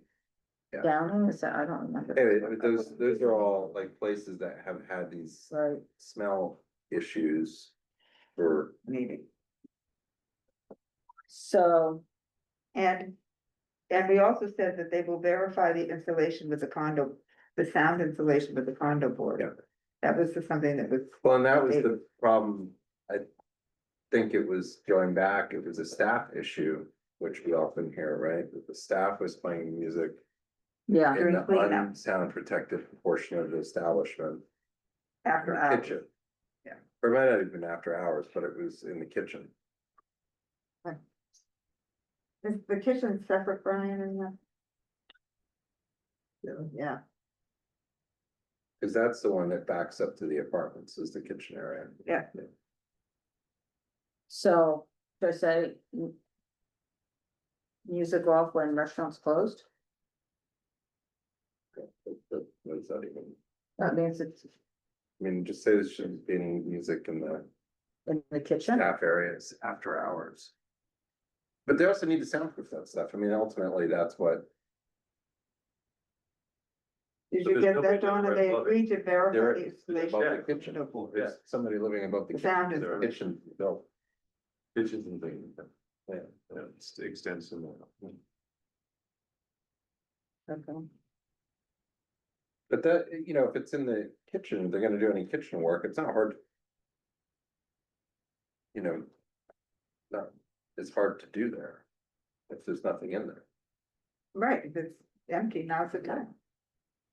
So I'm gonna say, make sure that the vent is code compliant, or look and see if I can find a better language from the other ones. Ventilation system is. So factors that have created problems here. The problems, the people in the building because of the abutting part of the kitchen and stuff, right? And that's the noise and smells and whatever. And then there's been the outside problems with the neighbors on Morton Street because of an avenue facing business that's pulling around its problems onto the residential street. Right. So those are the two different things. And that's why the side door is an issue that was predominantly with the other neighbors. And what can we say? I mean, about we this, just did the place on the other What's side it of the about? street. The neighbors feel, What's he gonna do? Is he you gonna know, do the something wine about it? bar across the street. The wine bar across the street. We just, I mean, Bar V. I mean, this little teeny block with is really under siege right now. Yeah. Remember Bar V? Yeah. Yeah.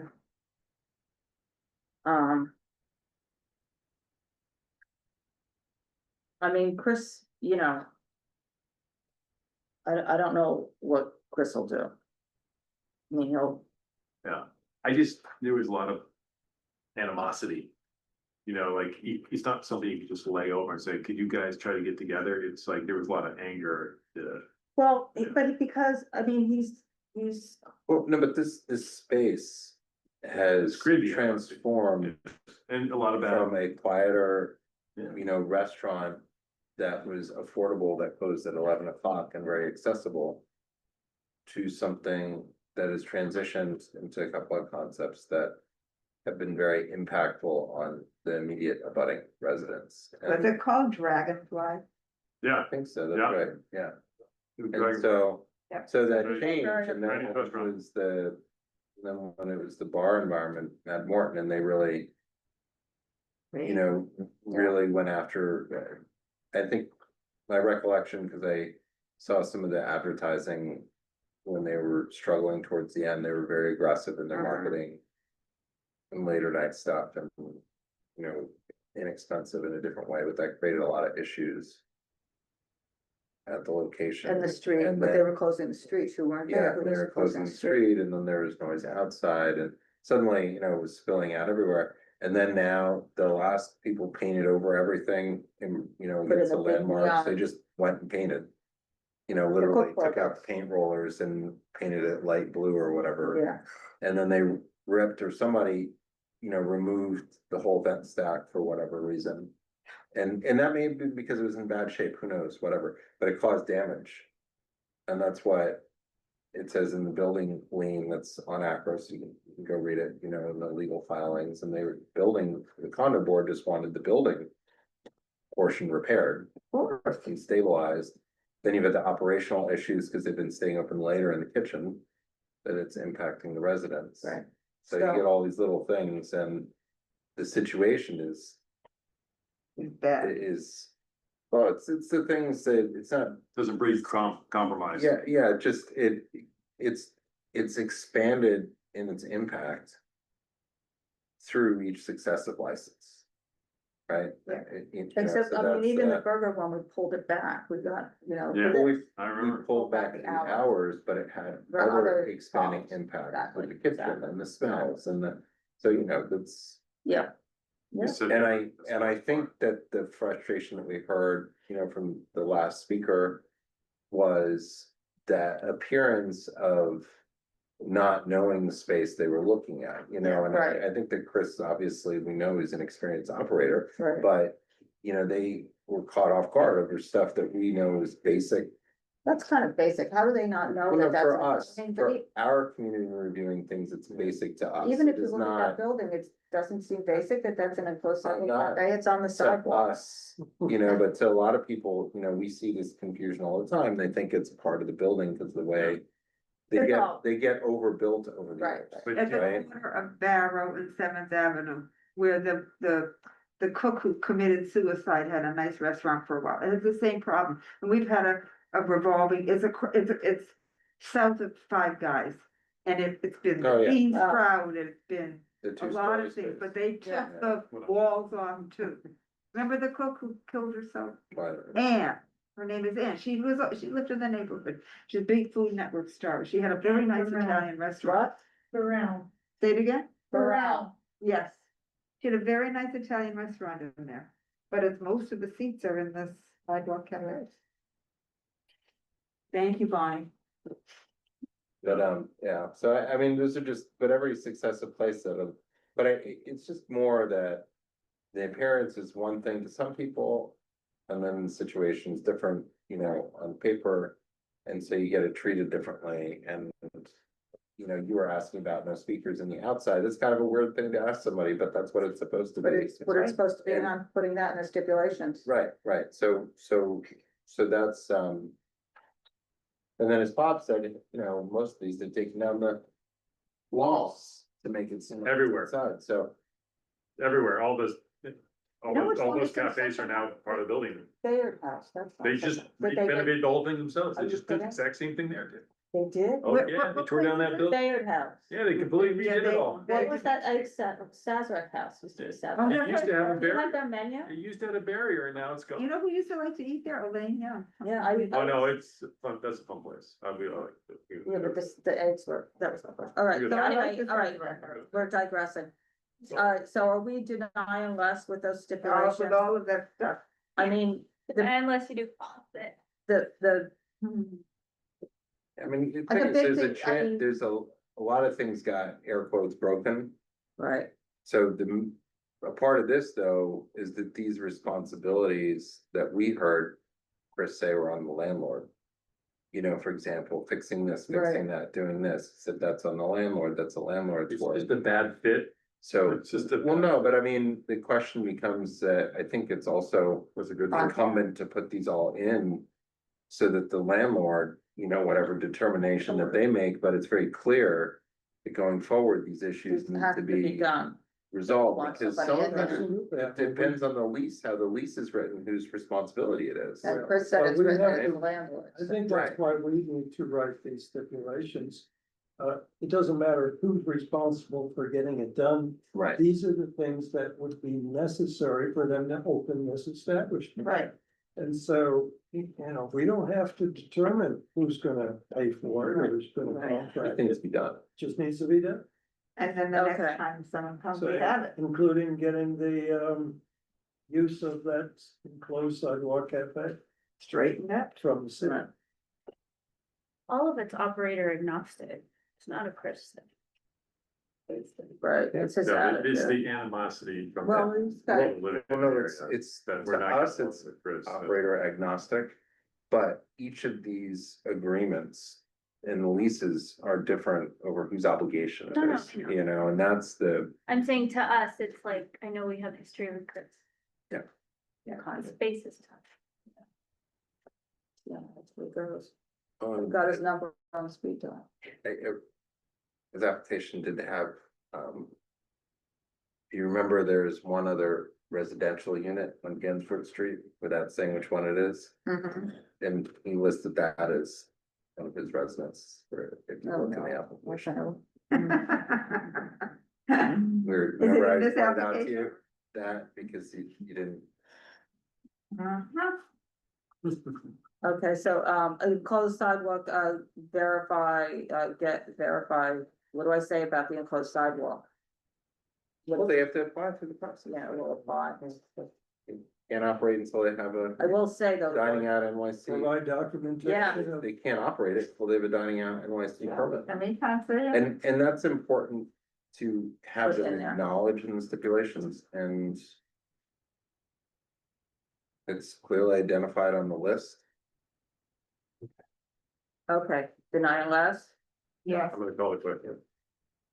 Okay, now the next one will probably be another. The Semi, last one. Don't say next one, last. Jimmy's previously unlicensed location. Tavern. I think despite everything, it's a denial of Cafe. the negotiation at the end of that. Hmm? I mean, 12 o'clock, it should be 9. Cafe should close by 9, not 12. The hours are late. Anybody else have any thoughts on that? Well, do we have a choice to say no or not? We do, it's just, I mean, we The have, liquor license won't. no, but it's a negotiation, it's a negotiation. Well, it will end up being the same discussion, Right. Yeah, just. it's a negotiation. Right. And it will be on 3 people, and, yeah, it's, It's a I was tough one. disappointed to hear in the end, that she wasn't willing to even come down. right, Because her whole conversation starting was, it's a bakery, cafe, savory, and yet she's heard from people and she still wouldn't, I mean, she didn't even come back and say 10 and 11. She just wants it to operate at the same hours as her other establishment. That makes it easy for her, but that doesn't acknowledge that she's saying it's a bakery, cafe. and she said something, and she said she signed the lease for the space Right. at the same time, so it's like, you know, there's another space, they're operating it together, but separate, but together, but separate. Right. I have a less, Yeah, I less so- problem with the hours, cause it's so small and it is next to Jimmy's, like, I kinda get it, but I like find if you guys know, I never vote for this, but I do think it's a ridiculous eating and drinking corridor right there. I'm kind of like the unlicensed bit, gets me more pause than the hours.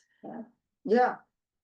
Well, I don't think that it's last ADA space. accessible. Yeah. The doorway is so. Well, that's what I do wonder, because it's a Maybe new. 1 or 2 it's- other it's- retail but it's- there, but it's. I don't really- even know if there's 1 or 2. I looked at the map before we came over. The Oh, barber on- shops, like this, you know, Yeah. it's a- If it's a new, but it's not really, it was a store before, so it's not really a new. There's a lot Cause a of way to that. enforce it to be a real bakery is to not give it a liquor license, Right. right? That's right. Like, that's our only Right. course of like holding her accountable to what she said. But she didn't say, Line she just here. opened with that. Yeah.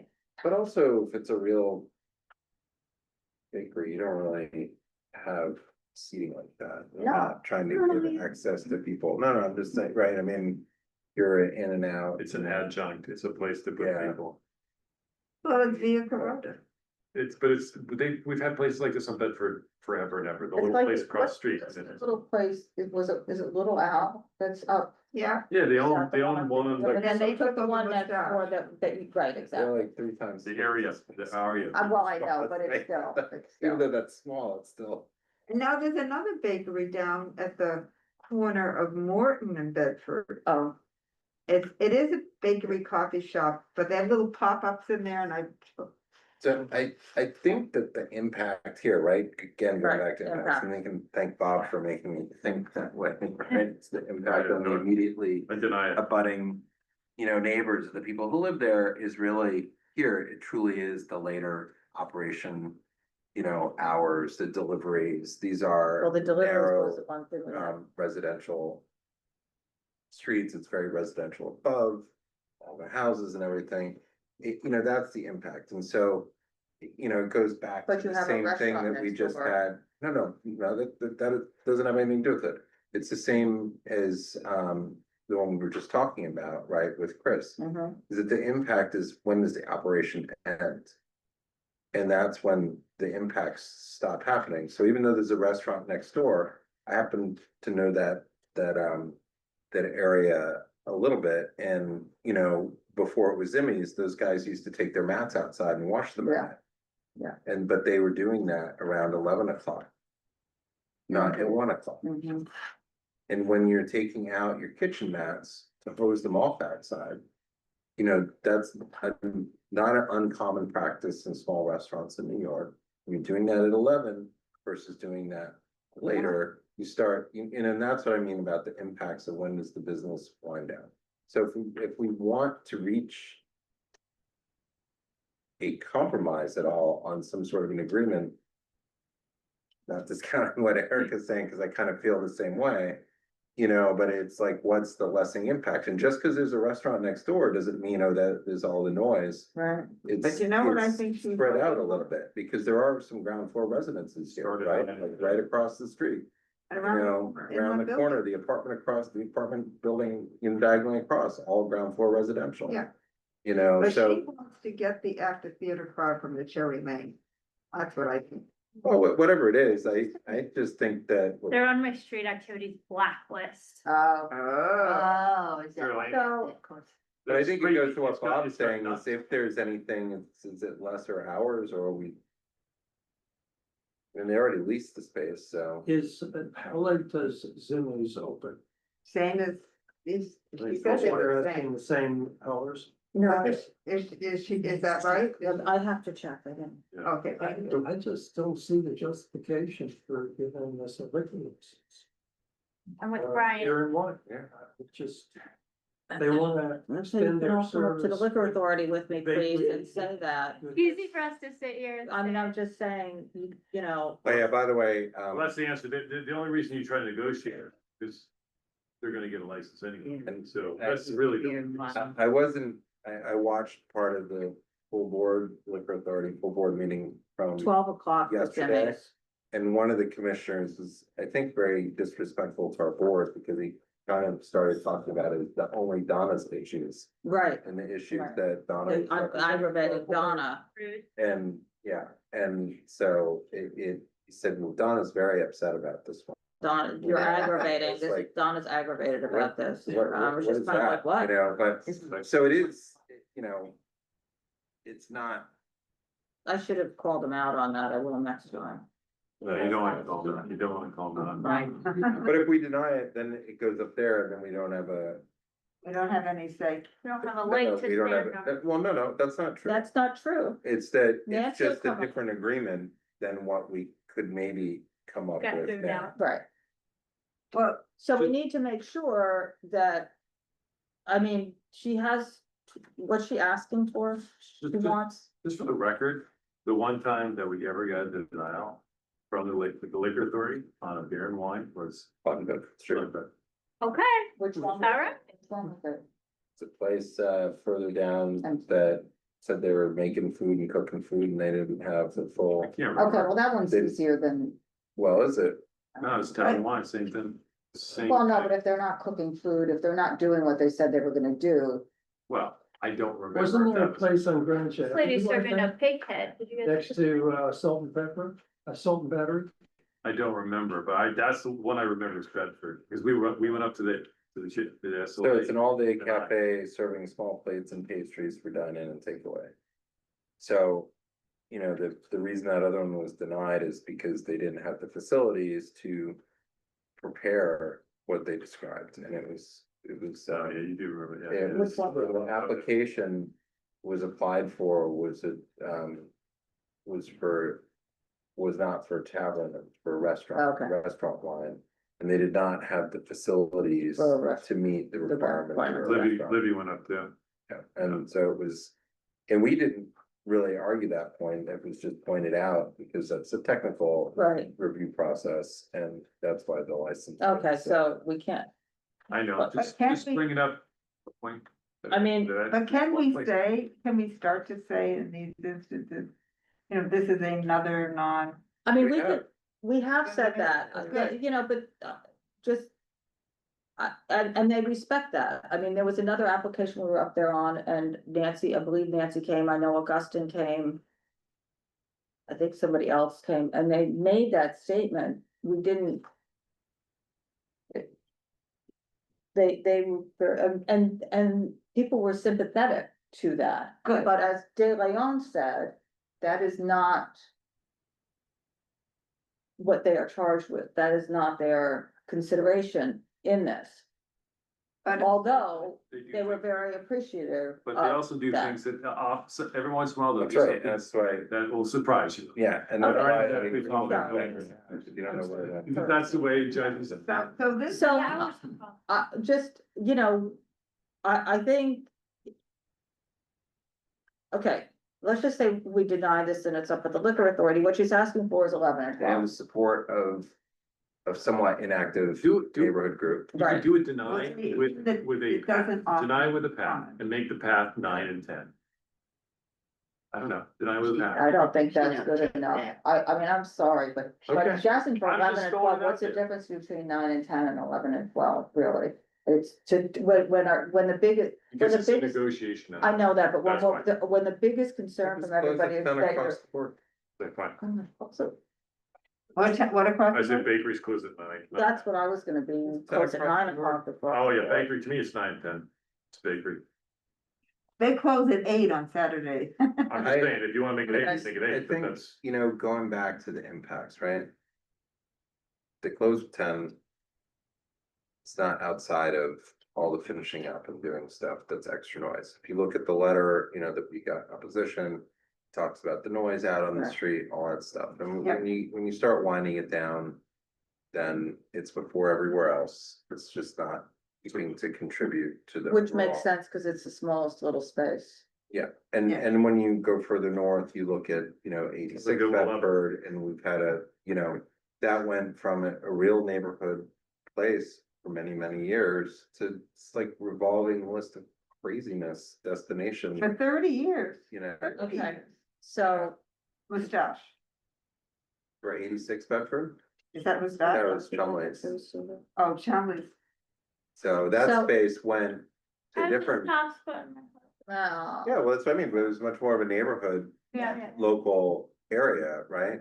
And then its evolution in the last couple of iterations, we did the Frog Club or whatever, That's right. you know, and now it's part of, I don't know, it's somebody's. Eugene Rem's realm of his different stuff. So, but it's destinations, it's a Right, lot of it's people not- coming out, Yeah. and it's like this and that and noise on, And a really, and look at how they blocked off the secret entrance that the neighbors used right? to us. Oh, that was.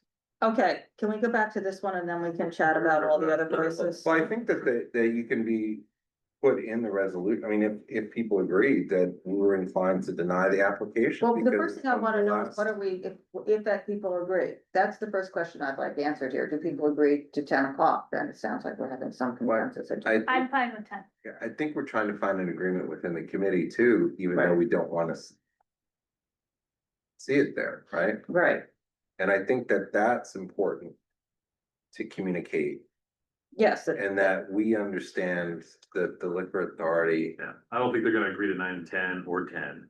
They say we deny it and then it's a negotiation, and if we have to do it. No, no, but if they don't agree to 10, then it's still a denial, but we write it with the exactly what we are faced with, that some of us are just saying, well, no, anyway, but that is the compromise is 10. And so when it gets to the liquor authority, they always want to compromise again and say, hey, we're That's why I said that. not okay with this to begin with.